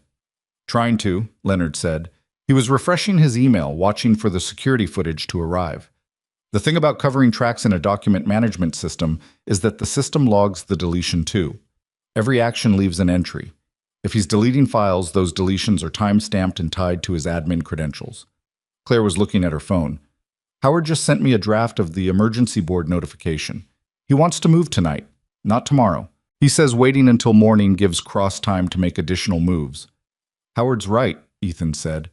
"If I send this notification tonight, it formally notifies the full board of a potential fiduciary breach, and triggers the Foundation's Conflict of Interest Protocol. That protocol immediately suspends the executive authority of any officer named in the notification. She looked at Ethan. Damien loses access to everything the moment this goes out. Systems, accounts, the building. Send it, Robert Klein said. It was the first time he'd spoken in 20 minutes, and he said it with the flat certainty of a man who has made a lot of calls under pressure and knows when one isn't hard. Claire looked at Ethan. He didn't tell her what to do. He never did. It wasn't his style, and it wasn't his call, and he understood the difference. But he met her eyes and gave her something simpler. The specific steadiness of a person who is not going to disappear when things get difficult. She picked up her phone and called Howard Crane. Send it, she said. 3 minutes later, the notification went to every member of the Ashford Foundation's board of directors. 40 seconds after that, the Foundation's IT system automatically executed the conflict protocol, and Damien Cross's access credentials, email, document management, financial systems, building keycard, went dark. He was, at that moment, still in the Whitmore Grand's administrative suite. The news reached him through his laptop, a draft he was composing to 3 of the holding company contacts. The next moment, the screen showed a single message, access suspended pending board review. He stared at it. Then he picked up his phone and called the number he'd been avoiding calling all evening because calling it meant admitting that the evening had not gone the way it was supposed to go. The call connected after 2 rings. Tell me it's done, the voice on the other end said. There's a problem, Damien said. His voice was still controlled, but it was a different kind of control now. The kind you hold on to because the alternative is worse. Silence on the other end.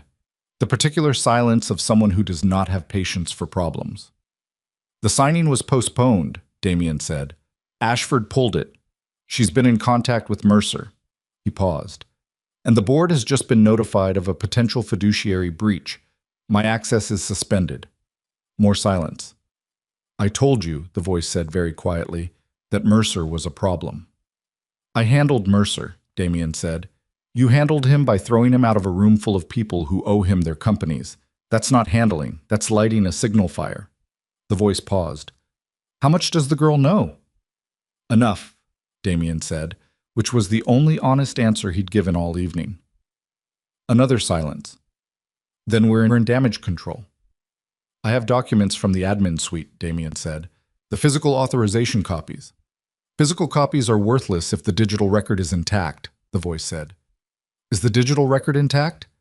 Damien looked at his dark laptop screen. He didn't answer, which was also an answer. Fix this, the voice said. I don't know that it can be fixed tonight, Damien said. Then fix what you can. The line went dead.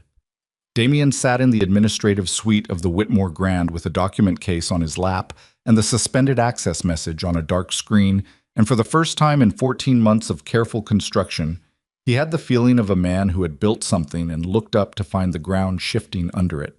He had built this plan with precision. He had timed it carefully, controlled the information, managed the people. He had done all the things you do when you are building something that depends on no one looking too closely for too long. He had not, in the end, accounted for a man in a gray suit who had no interest in being impressive, and who had, apparently, spent 18 years doing favors for people without asking what they'd be worth later. He stood, picked up the document case, and walked to the door. In the lobby, he passed Marcus Webb without looking at him. Marcus watched him go. Then Marcus picked up his phone and sent a text to the number Ethan Mercer had called him from. He just left the building with the case. Do you want me to stop him? 3 seconds later, the reply came. No, let him go. We have everything we need. Marcus read the message twice. Then he looked at the hotel entrance, at the rain-streaked glass doors through which Damien Cross had just walked, and then he looked back at his phone. He thought about a man in a gray suit who had told him, calmly, while being walked out of a ballroom, "You're doing your job based on information you were given." He thought about the fact that in 6 years of event security, in 40 removals, this was the only one he had ever felt the need to look back at. He sat down in the lobby chair and started writing up the incident report, the full one, the one with every detail, starting from the moment Damien Cross had walked up to him at the bar and said, "Get him out of here," with the flat ease of a man saying, "Take out the trash." He was going to get it exactly right. At Rosie's Diner, 11:42 at night, The table had finally reached the point where the immediate crisis had been managed. The documents were secured in multiple places. The board had been notified, and the access had been suspended, and what remained was the long, less urgent, more exhausting work of figuring out what came next. Leonard had his head down on his laptop bag and appeared to be sleeping, or very close to it. Two of the executives had called cars and gone, exchanging numbers with Ethan before they left. Deb had stopped asking if they wanted more coffee and started just refilling cups as she passed. Claire was sitting with her father's letter open on the table in front of her, not reading it anymore, just having it there. Klein was across from her, and after a while he said, not unkindly, "You okay?" She looked at him. "I don't know yet." She looked at the letter. He built all this protection to the fund. He had Ethan there as a safeguard. He set up the whole structure to make sure it couldn't be taken apart. She paused. And the thing that almost undid all of it was that he trusted the wrong person before Ethan's role was ever needed. "Yeah," Klein said, "that's usually how it goes." Ethan, who had been on the phone for the last 10 minutes, came back to the table and sat down. He looked tired in the way that people look tired when they've been holding something together for a long time and have just been allowed to set it down temporarily. "Howard's drafting the formal suspension notification," he said. "He'll have it ready for the board by 8 a.m. Patricia Osei is going to chair an emergency session tomorrow." "Will Damien come after the documents?" Claire asked. "He has physical copies of some things," Ethan said. "Not the files that matter most. Leonard locked the critical documents behind a separate authentication layer 3 hours ago." He looked at Leonard's sleeping form. "He did that while you were on the phone with Howard. I don't think he mentioned it." Claire looked at Leonard with an expression that combined exhaustion, gratitude, and the specific complicated feeling of owing something to a person who was currently asleep on a laptop bag. "What happens tomorrow?" she asked. "Tomorrow," Ethan said, "is going to be harder than tonight. Tonight we stopped something. Tomorrow we have to build what comes after it, and that's longer and uglier, and there's going to be a point where it feels like it might not hold together. But it will." He looked at her steadily. "If you do it right, and I think you will." Outside, the rain had finally found its rhythm. Steady, thorough, the kind of rain that does what it came to do and doesn't make a show of it. The city moved around Rosie's diner in the wet dark, carrying on its regular business, unaware of what had happened and been prevented in its midst over the course of this long, strange evening. Claire Ashford folded her father's letter, tucked it into her bag, and picked up her cold coffee. She had a lot of work ahead of her. The Ashford Foundation's offices occupied the 14th floor of a building on Callaway Street that had been chosen by Gerald Ashford specifically because it had no view of the financial district. He had wanted his staff looking out at the city itself. The neighborhoods, the mid-rises, the streets where the businesses his fund served actually operated, rather than at the towers where the money lived. It was a small gesture, but Gerald had believed that small gestures accumulated into something. At 7:58 in the morning, Claire Ashford pushed through the glass doors of the 14th floor and found Patricia Osei already there. Patricia was 71 years old and had been on the Ashford Foundation's board since its third year of operation. She had known Gerald for nearly 2 decades, had watched him build the fund from a personal endowment into one of the most significant private recovery vehicles in the country, and had agreed to serve as board chair after his death because she believed in what he'd built, and because she was not someone who agreed to things she didn't mean. She was a small woman with close-cropped silver hair and the particular stillness of someone who has learned, over a long life, that stillness is often the most powerful available response to a difficult situation. She was sitting at the conference table with a cup of tea and Howard Crane's legal notification printed out in front of her. She looked up when Claire came in. "You look like you slept about 2 hours," Patricia said. 3, Claire said, which was an overstatement by about 40 minutes. "Sit down." Patricia gestured to the chair across from her. "Howard sent the documentation at 5 a.m. I've read everything. The board members who've responded so far are, let's say they're taking it seriously." "How many have responded?" 7 of 9, as of 20 minutes ago. The other 2 are in different time zones, but Howard reached them by phone. Patricia folded her hands on the table. "I want to hear it from you, Claire. Walk me through last night. Everything." Claire did. She had told the story already. To Howard, to herself during the 3 hours she'd spent trying to sleep. But telling it to Patricia was different. Patricia had known her father. Patricia had been there at the beginning of all of this, had watched the fund take shape, had seen what Gerald intended and what he'd built to protect it. Telling the story to Patricia meant telling it to someone who understood exactly what had almost been lost. She told it without editing herself. She included the moment she had told security to escort Ethan out. She included the way Damien's explanation had been convincing enough that she'd accepted it without asking for another perspective. She included the fact that she had not, in 14 months, found a reason to question information Damien had curated, and that she had not looked for one because she had been running the foundation at a sprint and Damien had made himself the person who knew where everything was. Patricia listened without interrupting. When Claire was done, the older woman was quiet for a moment. She lifted her tea, took a sip, set it down. "Your father," she said finally, "made a similar mistake once. Different person, different context, but the same essential error. He trusted someone's competence so thoroughly that he stopped checking whether their interests aligned with his." She looked at Claire directly. "It cost him 2 years and a significant amount of money to untangle. He told me later that the most painful part wasn't the money. It was the discovery that he'd been so confident he'd read the person correctly." Claire said nothing. She understood what Patricia was doing, not absolving her, but locating her mistake in the human range, making it something that could be learned from rather than simply suffered under. "The difference between your father's situation and yours," Patricia continued, "is that you stopped it, last night, when it mattered." She picked up the legal notification. "Now I need to know what you want to do next." "I want to rebuild it correctly," Claire said. "I want an independent investigation with no foundation personnel involved in overseeing it. I want a full forensic audit of the fund's document management system going back 2 years. And I want to stand in front of whoever needs to hear it and say exactly what happened." "That last part," Patricia said. "You understand what that means publicly?" "Yes. It means the foundation's name is attached to a fraud attempt. The press coverage will not be kind." "The press coverage will be accurate," Claire said. "That's the only version I'm willing to manage." Patricia looked at her for a long moment with the assessing quality of someone who has seen a lot of people say the right thing and is deciding whether this is one of those times or a different kind of time entirely. Whatever she concluded, she gave a small nod. "All right," she said, "let's start." Ethan, that same morning, was making his daughter breakfast.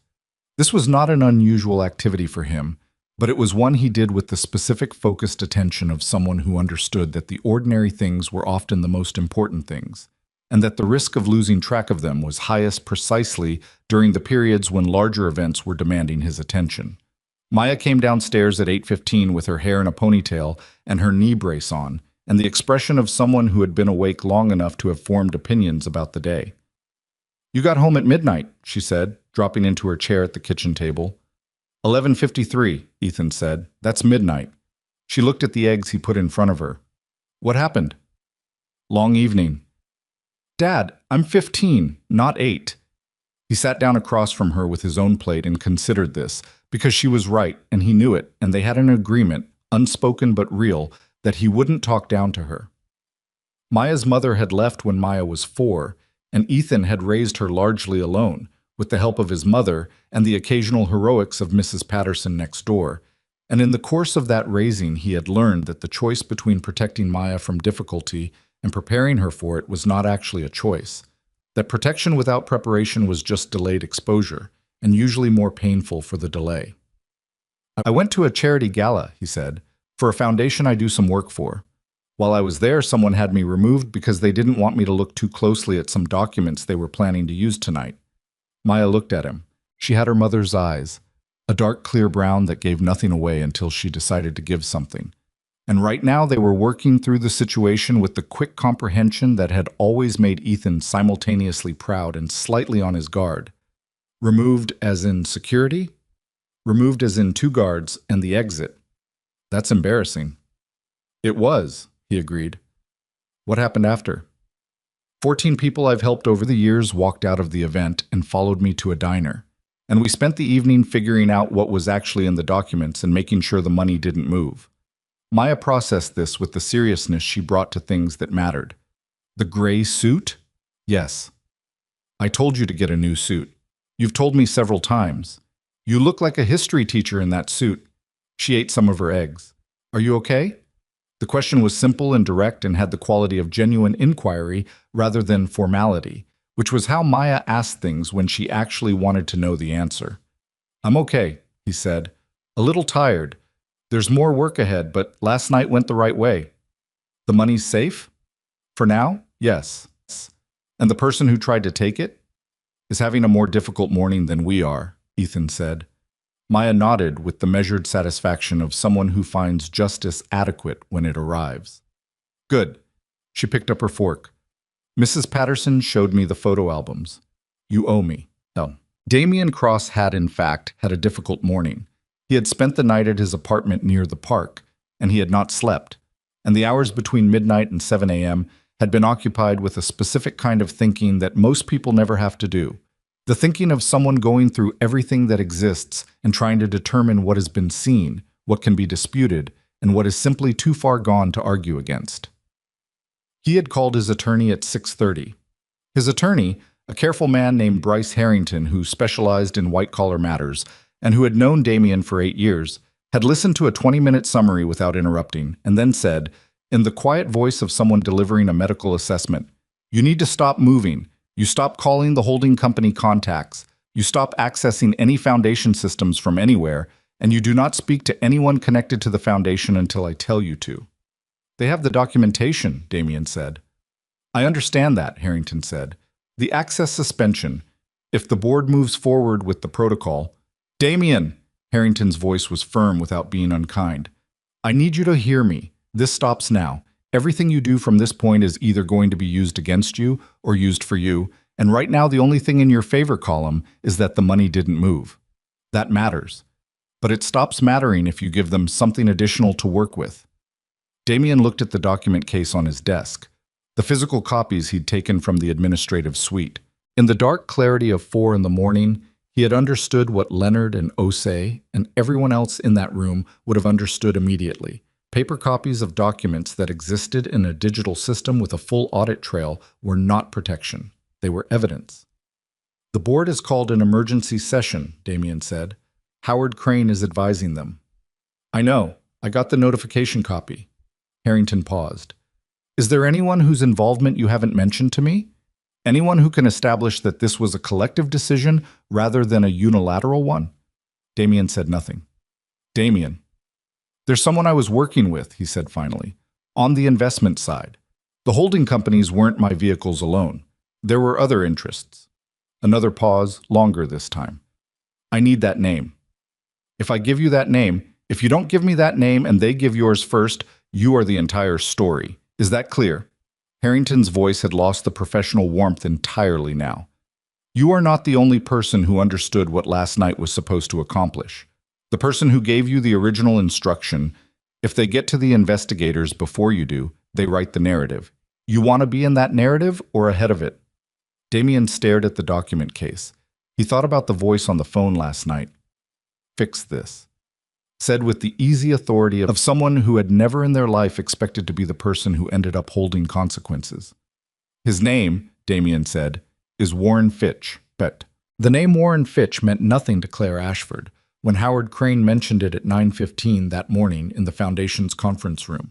It meant a great deal to the investigator Howard had brought in, a woman named Sylvia Cho, who ran a financial forensics firm that Howard used for exactly these kinds of situations, and who looked at the name on her notepad with the specific expression of someone who has encountered a word they were not expecting to find in this sentence.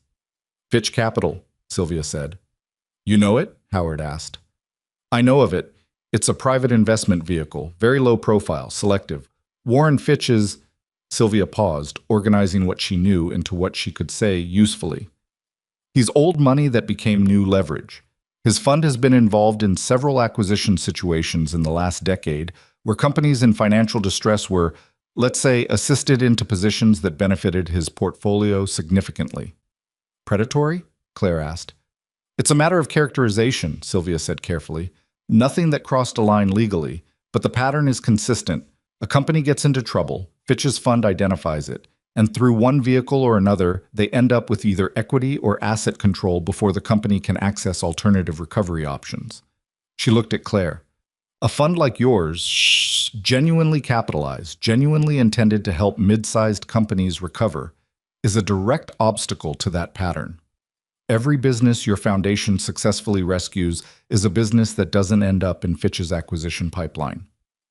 The room was quiet for a moment while this landed. He wasn't just stealing the money, Claire said slowly. He was eliminating the competition, Sylvia said. The $2.1 billion would have been significant on its own, but the more durable value was removing the foundation as a functioning entity that gives companies alternatives. Howard Crane had been a lawyer for 43 years and had the quality of someone for whom outrage had long since been replaced by a cooler, more useful form of sustained attention. Even he was quiet for a moment. Gerald built this fund specifically to give companies options that didn't involve distressed acquisition, Claire said. He'd seen enough of that. He knew what it did to the people who worked at those companies. Yes, Sylvia said, which is presumably why someone like Fitch saw the fund as a problem worth solving. Claire thought about her father's letter on the diner table. I have seen what happens to money when it moves without conscience. She thought about how he'd written it 7 years ago, as if he'd known something like this was possible, even if he couldn't name exactly how or when. He had known. He'd just built the protection and trusted Ethan to hold it. What do we do with Fitch? She asked.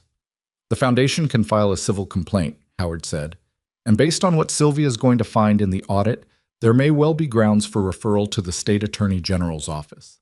That decision is yours and the board's, but the immediate priority is the public hearing. The public hearing was Patricia Osei's idea, proposed at 8:30 that morning and approved by 6 of the 9 board members within the hour. The foundation would not manage this situation quietly. It would not issue a press release that summarized and minimized.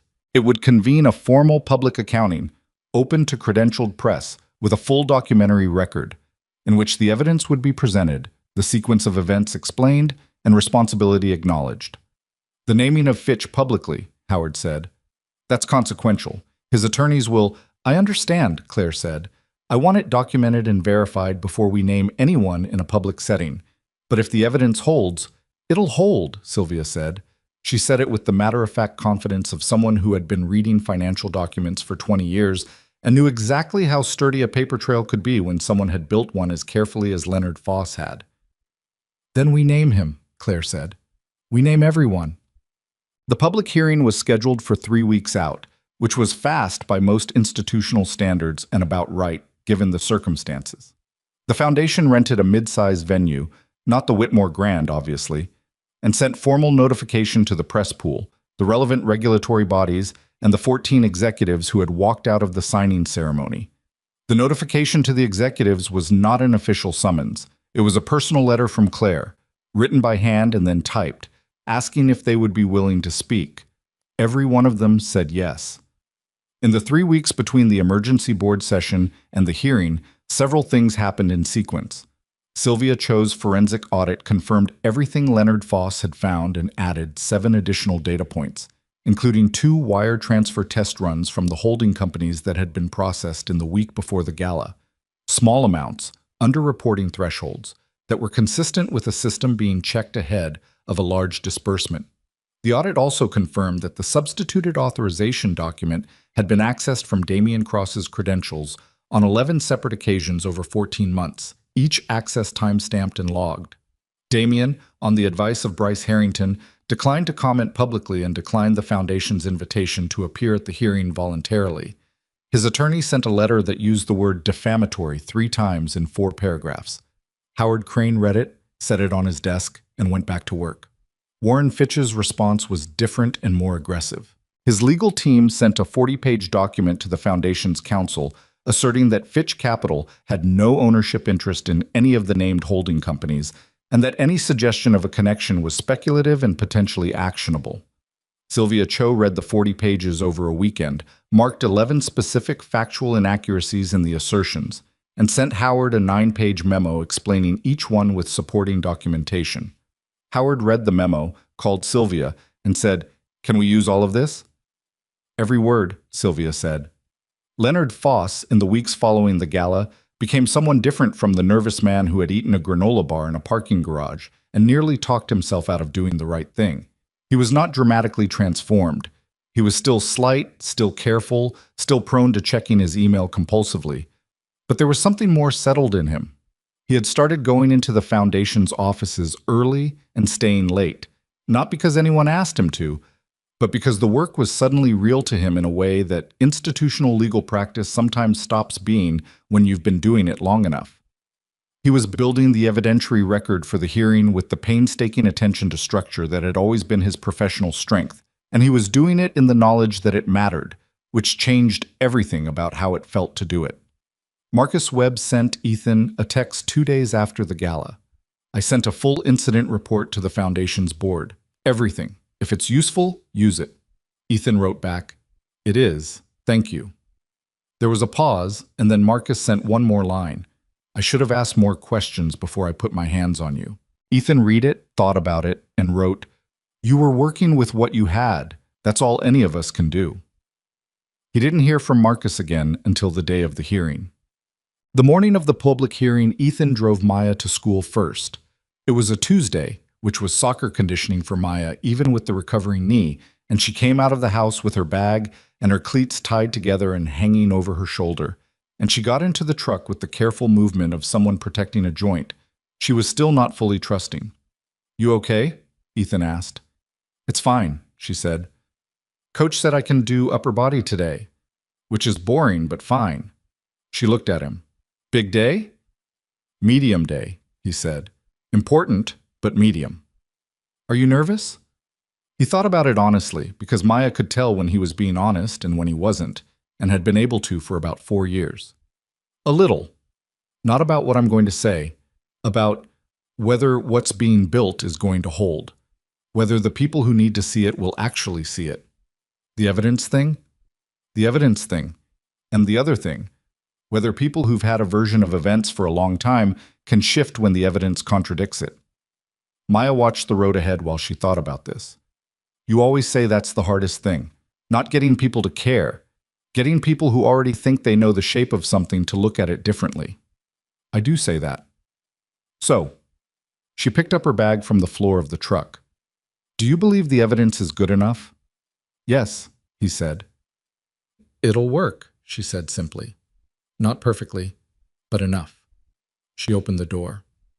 "Don't wear the gray suit." "Maya, there's literally a men's warehouse 2 blocks from wherever you're going. I looked it up." She got out, turned back. "Buy a suit, Dad." "Dad, you've earned it." She closed the door. He sat at the drop-off curb for a moment after she walked away, watching her cross toward the school entrance with her cleats swinging, and felt the particular fullness of being the father of this specific person, the weight of it and the gift of it simultaneously. He did not buy a new suit, but he did drive past the men's warehouse and think about it for most of the block, which he felt was a reasonable compromise. The hearing room held about 200 people and was full by the time proceedings began at 10 a.m. Claire Ashford went first. She stood at the front of the room, not behind a podium, which had been her choice, and she spoke without notes for the first 3 minutes, and then with notes for the remainder of her statement. She had written it herself, revised it 4 times, had Howard read it twice, and had then sat with the final version for an evening and made 2 more changes, places where the language had been, she felt, slightly softer than the truth required. She told the room what had happened. She started with the night of the gala and worked backward through 14 months of accumulated misdirection, and she was precise about her own role in it. Not self-flagellating, not performatively apologetic, but clear. She had trusted Damian Cross with authority she had not adequately verified. She had been presented with a situation at the gala and had responded to it based on incomplete information without seeking additional perspectives. She had not understood the full scope of her father's authorization structure and had not made it her business to understand it, which was a failure of diligence she took responsibility for. "The Ashford Foundation nearly lost $2.1 billion, she said. "Not to a stranger, not to a sophisticated external actor who broke through our defenses, to a scheme that was built inside our structure by someone we had given access and trust over 14 months during a period when this foundation was vulnerable because it had just lost its founder." She paused. "I want to be precise about that because the precision matters. The vulnerability was real, the grief was real, but those were not excuses that Cross and his associates were owed. They were conditions that were exploited. In the second row, Patricia Osei sat with her hands folded, her face still, watching Claire the way she might watch something she had not been certain would happen and was relieved to see happening. At the back of the room, Marcus Webb stood against the wall in a dark jacket, not in a security capacity, just present. He had asked Claire's assistant if it was possible to observe the hearing and had been told yes. He had not told anyone he was coming.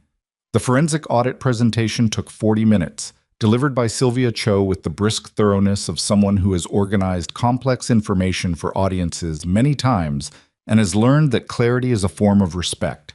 She walked the room through the document substitution, the holding company connections, the wire transfer tests, and the timeline of Damien Cross's credential access. She named Warren Fitch, with documentation on the screen behind her, and the sound in the room shifted, a low collective intake that wasn't quite audible, but was present. Howard Crane presented the legal analysis. He was measured and thorough and used the word fraud twice, both times in contexts where it was not the emotional word, but the technical one, the specific legal category that the evidence, in his assessment, clearly supported. Then the executives testified. Not all 14, 8 of them, the ones who had most directly benefited from the fund's original purpose, or who had most clear relevant context. They spoke in sequence, and what they described was not a charity's work in the abstract. They described specific moments, a board meeting where the company's survival was genuinely uncertain, a phone call in which someone told them the truth when it would have been easier to say something softer, a restructuring plan that had required everyone involved to do something difficult and had worked. They were not theatrical about it. Several of them were not natural public speakers and were visibly aware of it. That turned out not to matter. What came through was something simpler and more durable than eloquence, the specific credibility of people describing something that had actually happened to them. Robert Klein was the last to speak, and he was, by a significant margin, the most direct. "I'm not going to dress this up," he told the room. "Ethan Mercer has known me for 16 years. He has told me things I didn't want to hear every single time, telling me those things cost him something, a contract, a fee, a relationship with someone who didn't want the same truth said out loud. He has never been wrong." He paused. "When I saw him being walked across that ballroom, I didn't think about strategy.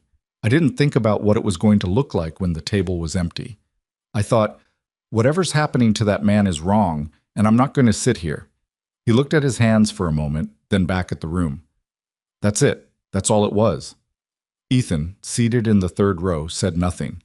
He had been asked by Howard whether he wanted to testify, and he had said no, that the record spoke adequately, and that adding his own statement would feel like centering something that wasn't about him. Howard had pushed gently on this, and Ethan had held firm, and in the end they had agreed that he would be available for questions from the investigative panel if they arose, and that this was enough.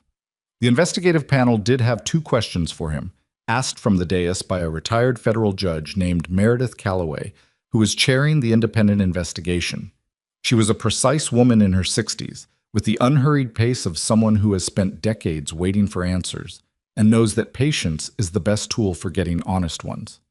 "Mr. Mercer," she said, "when you were removed from the gala on the night in question, at that moment, before the executives followed you, before you knew any of them would, what did you intend to do?"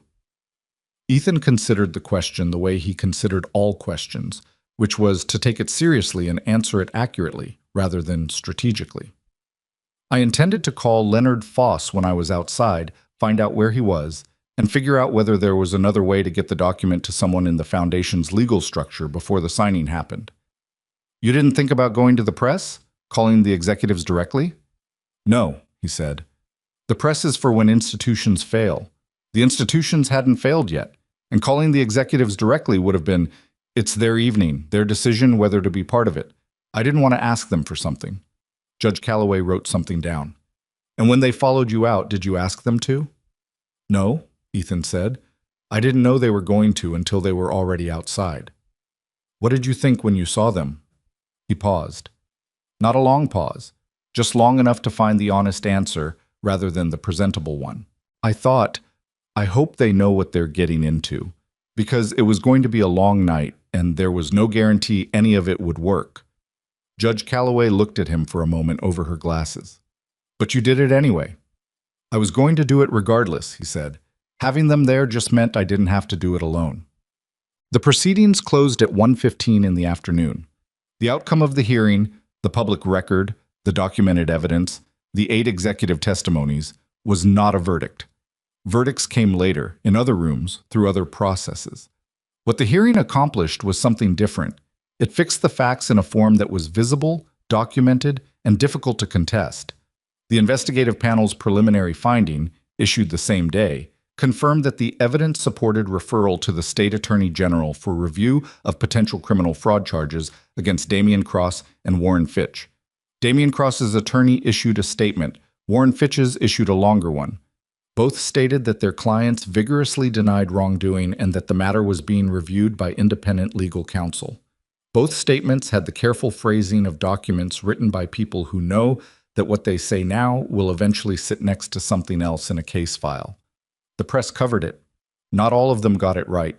There was one piece that spent 3 paragraphs on the Gala's atmosphere and described Claire Ashford as stepping into her father's footsteps in a way that she found both inaccurate and mildly infuriating. There was another piece, a longer one, in a financial publication written by someone who had clearly read the full documentary record carefully, that got as close to the actual story as journalism in real time usually manages. It described the Foundation's authorization structure with technical accuracy and noted, in its 4th paragraph, that the mechanism protecting the fund was a single individual's countersignature, an outside trustee appointed by the fund's founder who had no financial stake in the outcome and no public profile. The reporter had sought a comment from Ethan. His response, relayed through Claire's office, was 4 words. No comment. Thank you.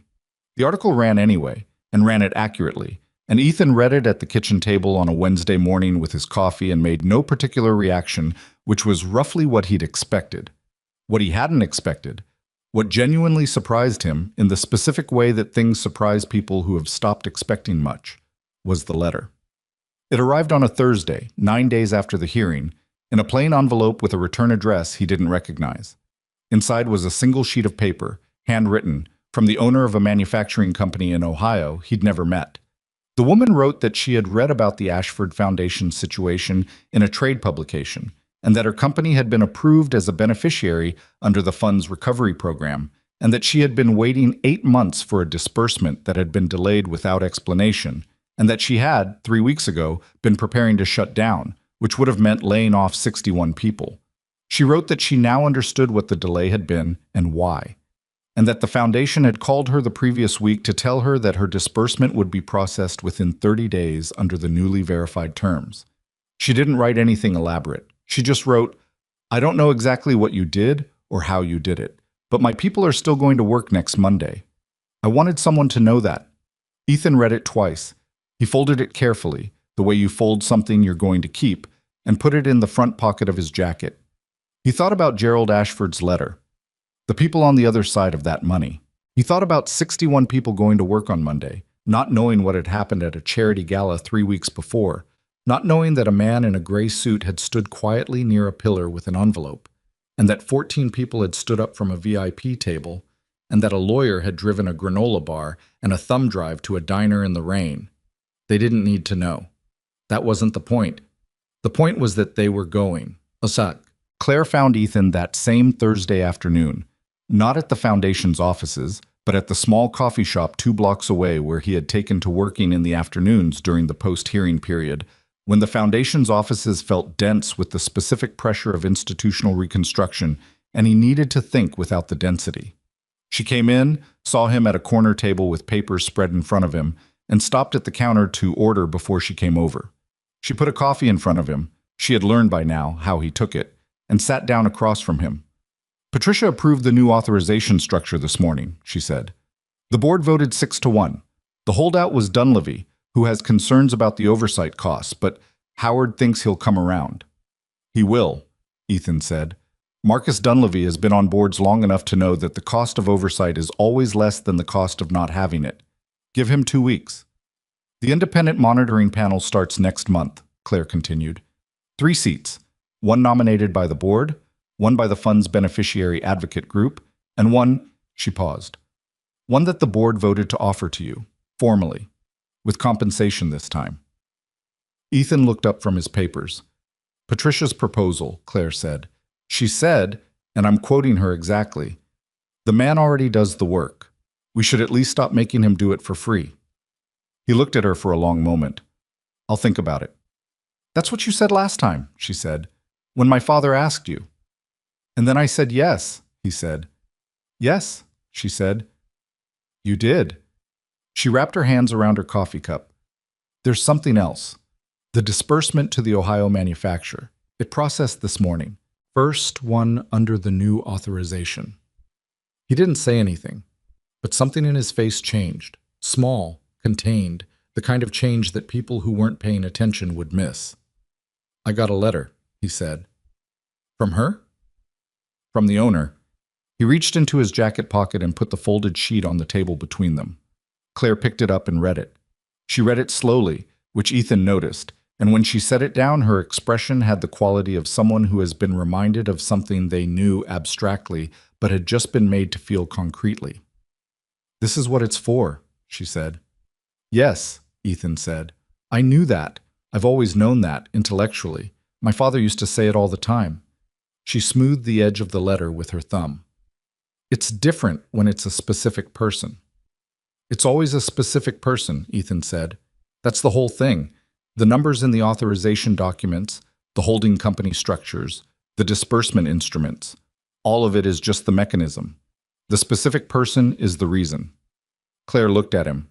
She had spent 3 weeks working alongside this man in the institutional sense, meetings, calls, documentation reviews, and she was beginning to understand something about him that the events of the Gala night had only partially revealed. He was not an idealist, or not only. He was something more durable, someone who had a clear view of exactly how complicated and imperfect things were and did the work anyway, not because he expected it to be clean, but because he understood that the alternative was worse. "Ethan," she said, "I want to ask you something, and I'd like you to answer it honestly rather than diplomatically." "That's how I answer things," he said. "Do you think my father should have told me about you? About the conscience clause?" He considered this for a moment, and she could see that he was actually considering it, not preparing a response, but working through the question. "I think your father made a reasonable call given what he knew," he said finally. "He didn't want the protection to become a crutch or a constant presence. He wanted you to run the foundation as if you were fully responsible because you are. The protection was there for a specific kind of failure, not for day-to-day management." He paused. "Where I think he miscalculated was in not telling you that the structure existed in general terms, even without naming me specifically. If you'd known there was an independent trustee role, you would have known to look for it when the authorization terms were being amended." "I would have asked Damien about it," she said, "and he would have had to explain it, or lie about it, and either way you'd have been looking at the structure with more attention than he wanted." Ethan's coffee cup was almost empty. "Your father was protecting the mechanism from being noticed. That's the right instinct. The application was slightly off." "Slightly," she said. "He's your father," Ethan said. "I'm not going to call his decisions wrong." She smiled. Not a large smile, not the performing in a room smile he'd seen at the gala, but a smaller and more real one. "He would have liked you to," she said.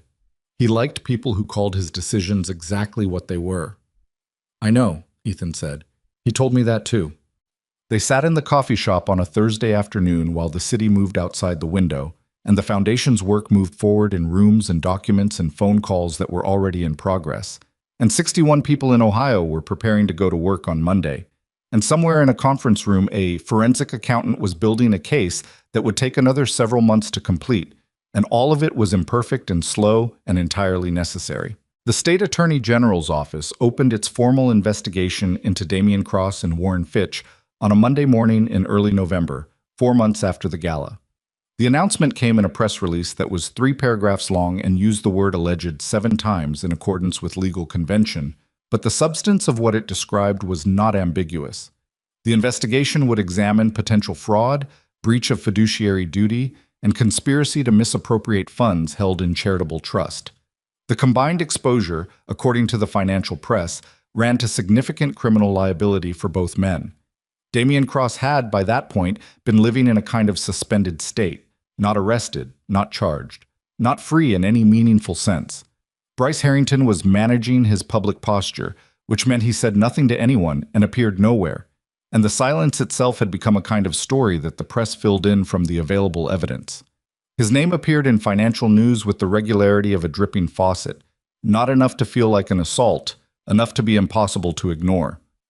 Warren Fitch's response had evolved from aggressive denial to aggressive silence, which was a meaningful shift. His 40-page legal document had been superseded by events, specifically by Sylvia Cho's 9-page rebuttal, and by the discovery, during the Foundation's forensic audit, of 3 additional financial connections between Fitch Capital vehicles and the holding companies that had not appeared in the original document trace. Each connection had been documented, time-stamped, and verified against independent commercial registry data. The 40 pages had not aged well. Leonard Foss had been the one to find the 3rd additional connection, working late on a Tuesday evening in October with a cold cup of coffee and the particular tunnel focus of someone who has found a thread and intends to follow it to its end. He had called Sylvia Cho at 9 p.m. and said, without preamble, "I found another one." Sylvia had said, "Send it." He sent it. She verified it by midnight. It went into the evidentiary record the next morning. Leonard had not talked much about what the last several months had done to him. He was not a man who narrated his own inner life with any fluency, but there were visible markers. He slept better, which showed in his face. He had started eating lunch away from his desk, which he had not done in years. He had also, in a development that surprised even himself, begun going to a weekly pickup basketball game with 2 of the Foundation's junior staff members, despite being a mediocre basketball player who was aware of being a mediocre basketball player and had decided this was not a sufficient reason to decline. He told Ethan about the basketball in passing one afternoon, with the slightly sheepish air of someone admitting to an unexpected life development, and Ethan had said, "Good." Just that. But the way he said it made Leonard feel as though he'd reported something genuinely worth reporting. The criminal proceedings moved at the pace that criminal proceedings move, which is to say, slowly, with long stretches of procedural activity punctuated by moments of clarity. Neither Cross nor Fitch was arrested during the investigation's first phase. Harrington and Fitch's legal team negotiated the terms of cooperation carefully and at length, and the state's office let them negotiate because the documentary record was strong enough that they could afford to be patient. Howard Crane told Claire in December, "The strength of the case is not in doubt. What's in negotiation is whether these men go through a trial or whether they cooperate fully and accept consequences through a plea structure.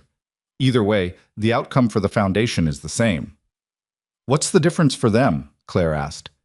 "Significant," Howard said. "A trial is public and protracted and, given the evidence, likely produces the worst outcome for both of them. A cooperation agreement is less public and produces a negotiated outcome that is still serious, but not the maximum exposure." He paused. "What matters for the Foundation is the civil settlement, which runs parallel and is not contingent on the criminal resolution.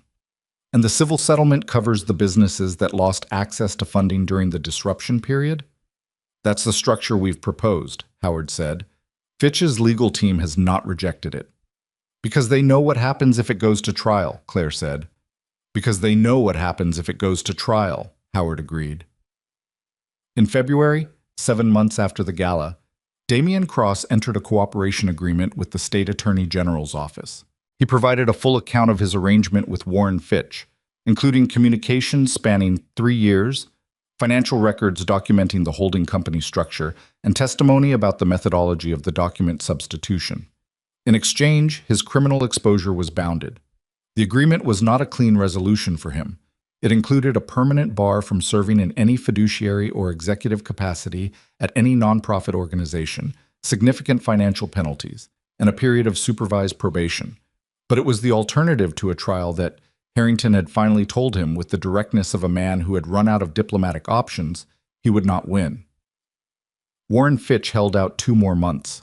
His team was hoping, Sylvia Cho told Ethan over the phone in March, that something in the evidentiary record would soften, that a witness would reconsider, that a document connection would prove less solid under scrutiny than it had appeared. Nothing softened. The record had been built too carefully for that. In April, Fitch's legal team contacted the state's office with a proposal. The civil settlement that followed was substantial. A portion of it went directly to the Foundation's recovery fund as restitution. A portion went to a remediation pool for businesses that had experienced delays or disruptions in accessing recovery capital during the period of the scheme's operation. The amounts were not publicly disclosed in their entirety, but the Foundation's board confirmed in a brief public statement that the fund had been fully restored and that the remediation pool was operational. Warren Fitch did not go to trial. He did not emerge from the process unchanged. The investment vehicle he had spent decades building was not destroyed. Money of that scale does not simply disappear, but it was diminished, scrutinized, and tagged permanently in financial circles with the specific kind of reputational notation that follows a man into every room he enters afterward. He was 63 years old and had spent 40 years assembling influence carefully. Some of that assembly survived. The part of it that had depended on people not looking too closely did not. Ethan heard the news of the settlement on a Wednesday afternoon and went on to do the 3 other things he had scheduled for that day, which included a call with a textile company in North Carolina that was 6 months into a recovery plan he'd been advising on, a school pickup because Maya had physical therapy afterward, and a trip to the hardware store for weather stripping that had been on his list since October. He was not being deliberately understated about it. The settlement mattered, and he knew it mattered. But the mattering of it was located in the Ohio manufacturer who had written him the letter, and in the North Carolina textile company's employees, and in the others like them, the specific people on the other side of the documents. The legal resolution was just the mechanism. It had never been the point. The Ashford Foundation's first major disbursement under its rebuilt structure was authorized on a Thursday in May, 10 months after the Gala. The recipient was a furniture manufacturer in rural Tennessee, a family-owned business with 87 employees that had been in the family for 3 generations and had applied to the recovery fund 18 months ago before the scheme had disrupted anything, and had been waiting with the particular patience of people who have learned that waiting is often the only available action and that giving up is the only thing that guarantees the outcome they're trying to avoid. The owner, a man named Dale Sutherland, who was 64 years old and had worked on the factory floor himself for 20 years before taking over management, received the call from the foundation on a Thursday morning. His assistant put it through to his office, and he picked up the phone expecting something routine, and the woman on the other end told him the disbursement had been approved and would process within 30 days. He said, "Excuse me?" The woman on the other end confirmed it. He asked her to repeat the amount. She repeated it. I was quiet for about 10 seconds. Then he said, "Ma'am, I need to tell you, I've got 87 people on this floor right now, and I have been lying awake for 6 months thinking about how I was going to look them in the face if this didn't come through." The woman on the other end said she was glad they could help. Dale Sutherland hung up the phone and sat in his office for a moment before going back out to the floor, and that moment, quiet, unglamorous, one man in a chair with the particular feeling of a weight that had been so long present you'd almost stop noticing it finally lifting, was as close to the Foundation's actual purpose as anything Gerald Ashford had ever written in any document. Nobody photographed it, nobody wrote about it. It was not, in any conventional sense, a story. It was the whole point. Claire told Ethan about Dale Sutherland on the phone that evening, and there was something in the telling that was different from how she'd told him about the Ohio manufacturer 4 months earlier. Then, she had been discovering what the work meant in concrete terms. The first time the abstract mission had taken a specific human face. Now the concreteness was something she was living with, working with, building into how she thought about every decision the Foundation made. The fund was not a portfolio, and it was not a legacy project, and it was not a vehicle for anyone's ambitions, including her own. It was a bridge. People crossed it or they didn't, and whether they could cross it depended on whether the bridge was actually there. He said he'd been lying awake for 6 months, she told Ethan. I know what that's like, Ethan said. He has 87 people. I know. My father knew too, she said. That's what the whole structure was for. Not to protect the money in the abstract. To protect the bridge. There was a pause on the line. Not an empty one. More like the pause between one thing and what comes after it. Claire, Ethan said, you're doing the work the right way. I want you to know I see that. She was quiet for a moment. Coming from you, that means something specific. Good, he said. It's meant specifically. She laughed. A real one, not the performing in a room version. Patricia told me something last week. She said my father used to say that the measure of a structure is not how it works when everything is fine, but how it holds when something goes wrong. She said she thinks the structure held. It held, Ethan said, because of you. Because of a lot of people, he said. Leonard found the document. Marcus pulled the footage. Howard drafted the notification. 14 people stood up from a table. You postponed the signing when you didn't have the full picture yet, but knew enough to know something was wrong. He paused. That last one. That's the one that stopped it. Everything else was recovery. You stopping the signing was the thing that kept there from being anything to recover from. She had thought about that moment many times in the past 10 months.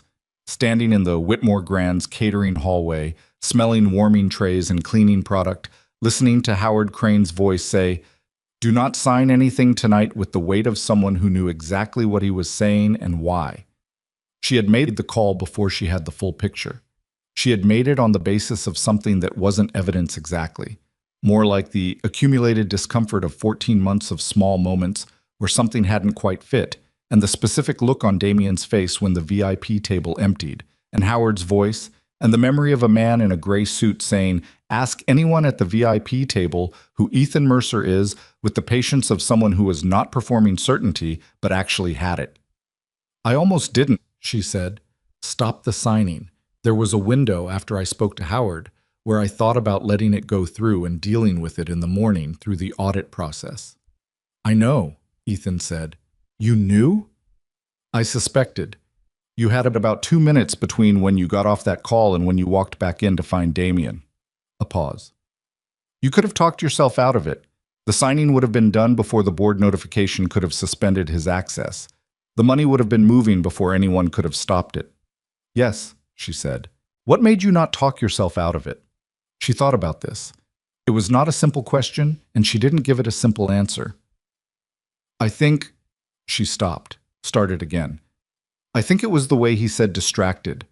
When you told me that Damien had used the word distracted when he gave the instruction to security. That word." She paused. "My father never thought of anyone as a distraction, not in 40 years of running things. It wasn't how he saw people." She was quiet for a moment. Damien had been his executive director for 6 years, and that was the word he reached for. And once I heard it, I couldn't not hear it. Ethan said nothing for a moment. "Your father would have caught it too," he said. "Eventually," she said. "He was better at people than I am." "You're not bad at people," Ethan said. "You're still learning to trust what you notice." In June, the Ashford Foundation's annual report was published for the first time under the new transparency protocols that Claire and the board had designed over the winter. It was a longer document than previous year's reports, and considerably more specific.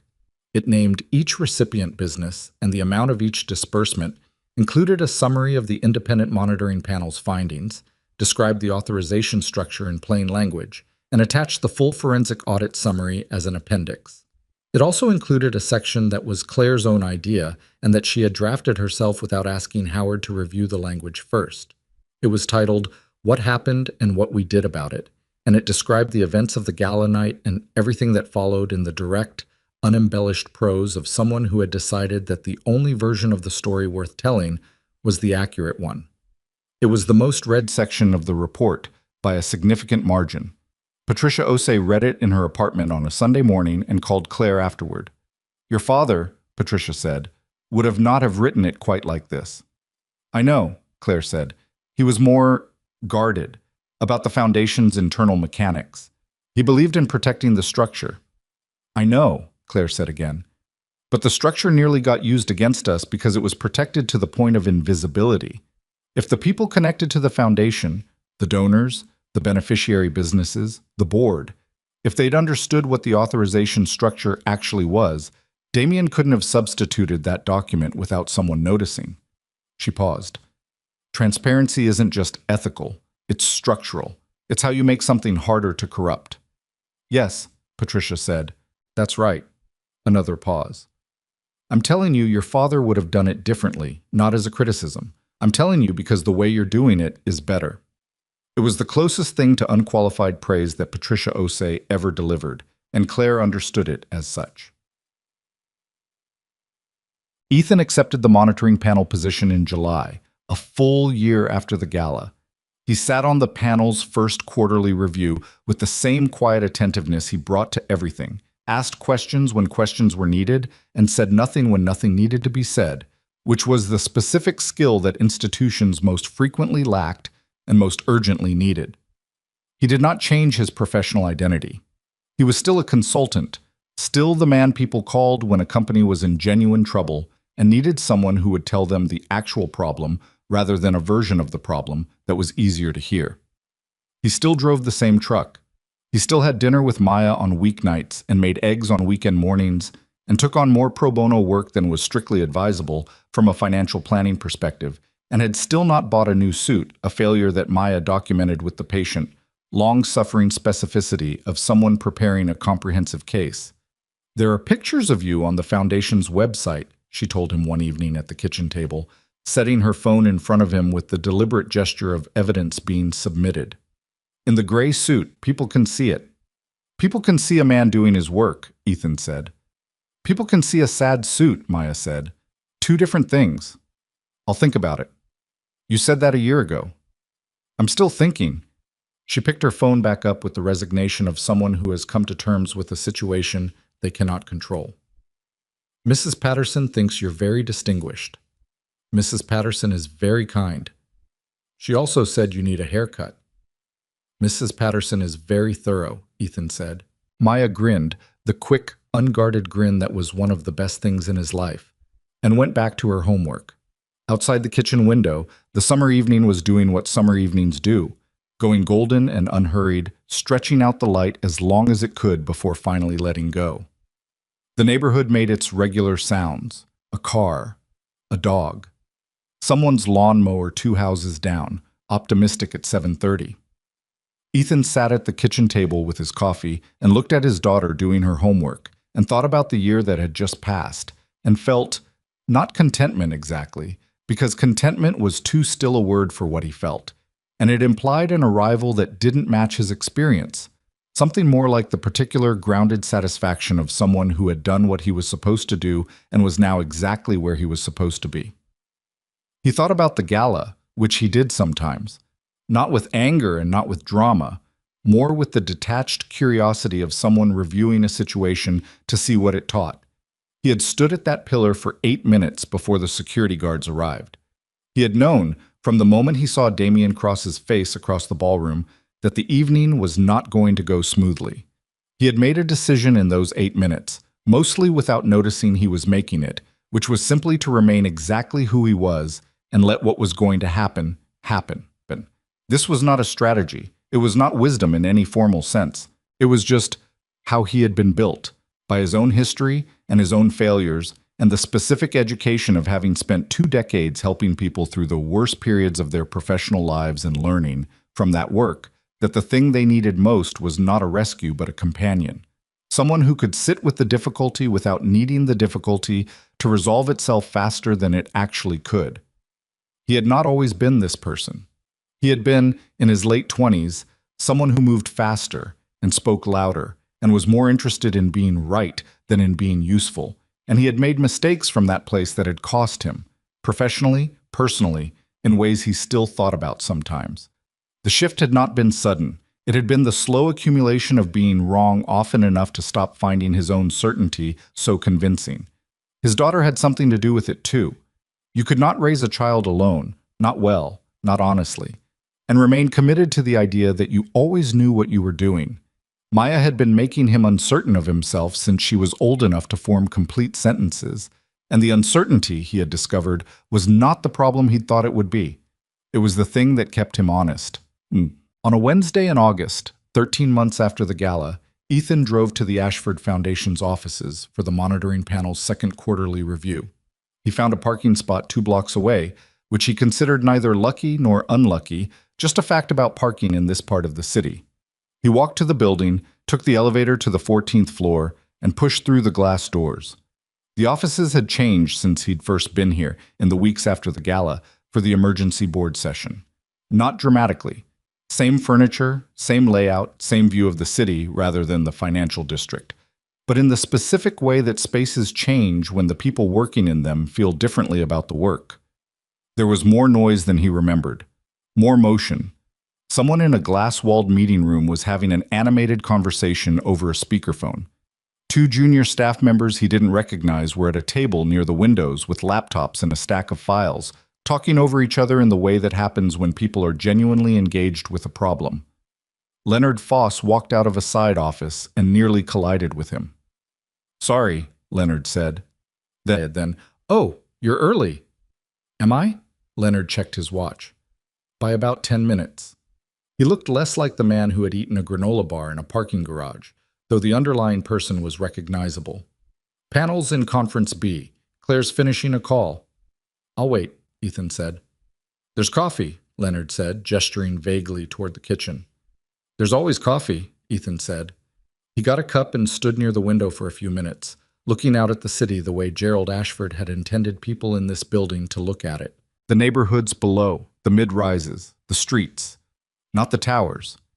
The actual place where things happened and people lived and businesses either made it or didn't. He thought about the furniture manufacturer in Tennessee and the 61 people in Ohio and the ones he didn't know about yet, the businesses in the pipeline, the specific people waiting on the other side of the funds process.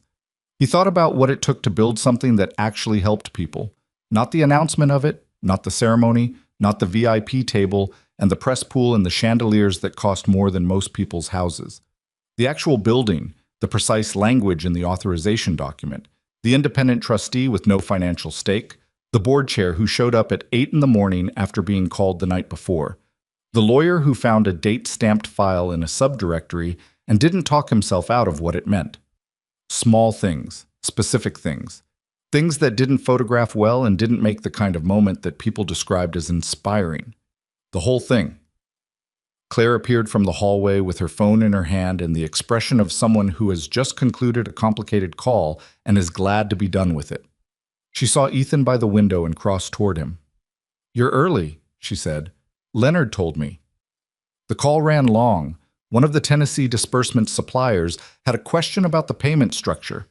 She pocketed her phone. "I handled it." "How?" "Called them back myself instead of delegating it."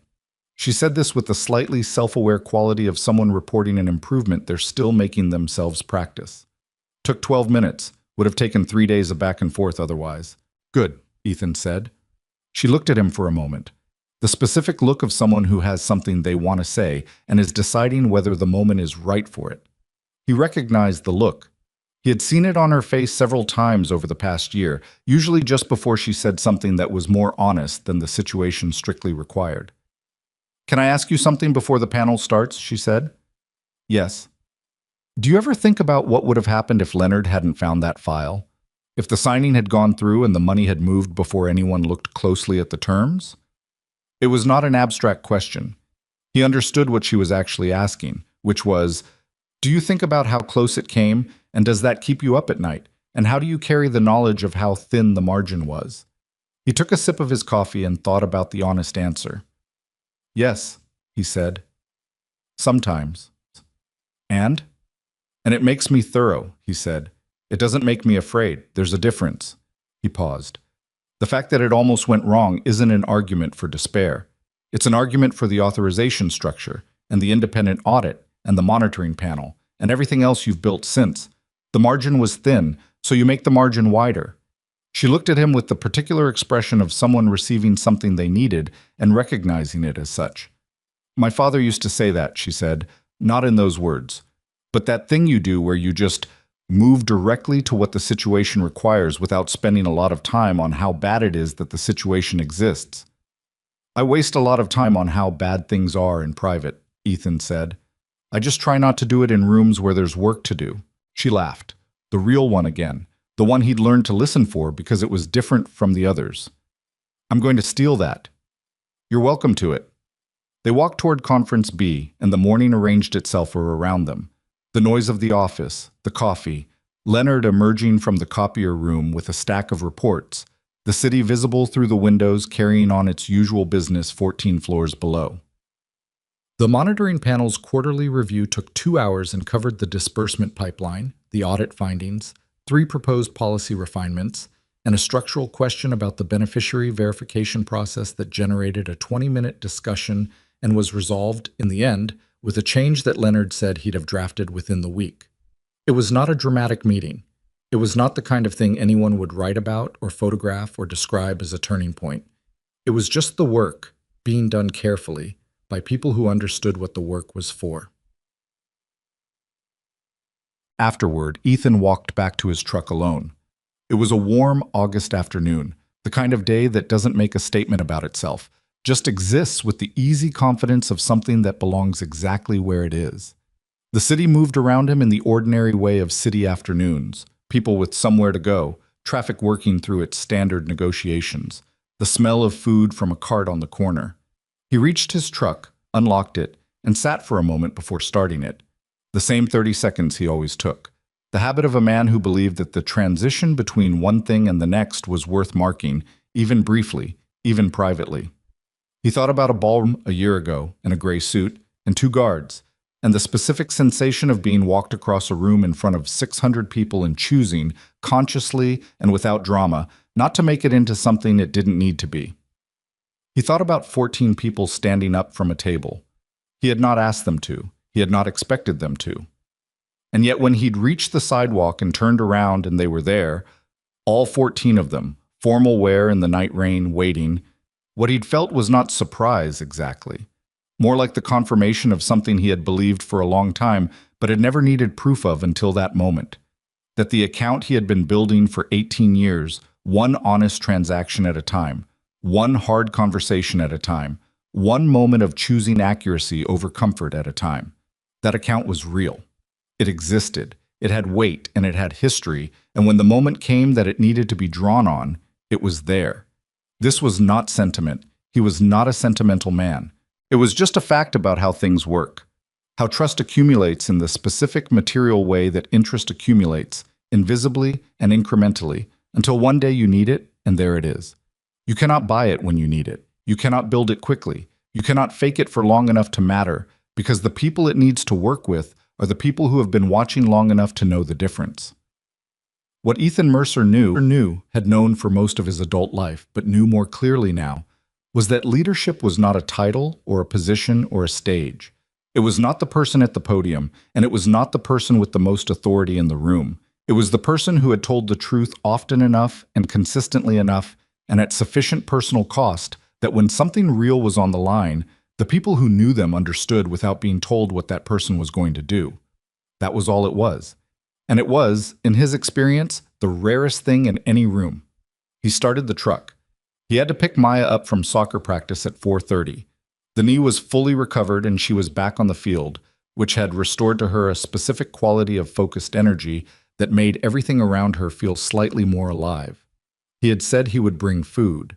He had not yet decided what food, which meant he was going to drive past 3 options and choose the 4th one, the way he usually did, because his decision-making about dinner was considerably less reliable than his decision-making about everything else. He pulled out of the parking spot and into the afternoon traffic and drove in the direction of his daughter and his regular life.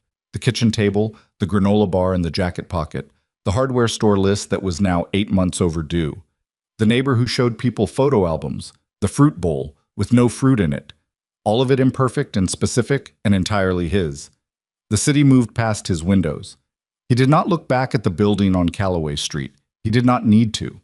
The work he'd done there was in the structure now, built into the language of the authorization documents, and the composition of the monitoring panel, and the transparency protocols, and the careful, painstaking record of a foundation that had nearly been taken apart and had been put back together by people who understood what it was for.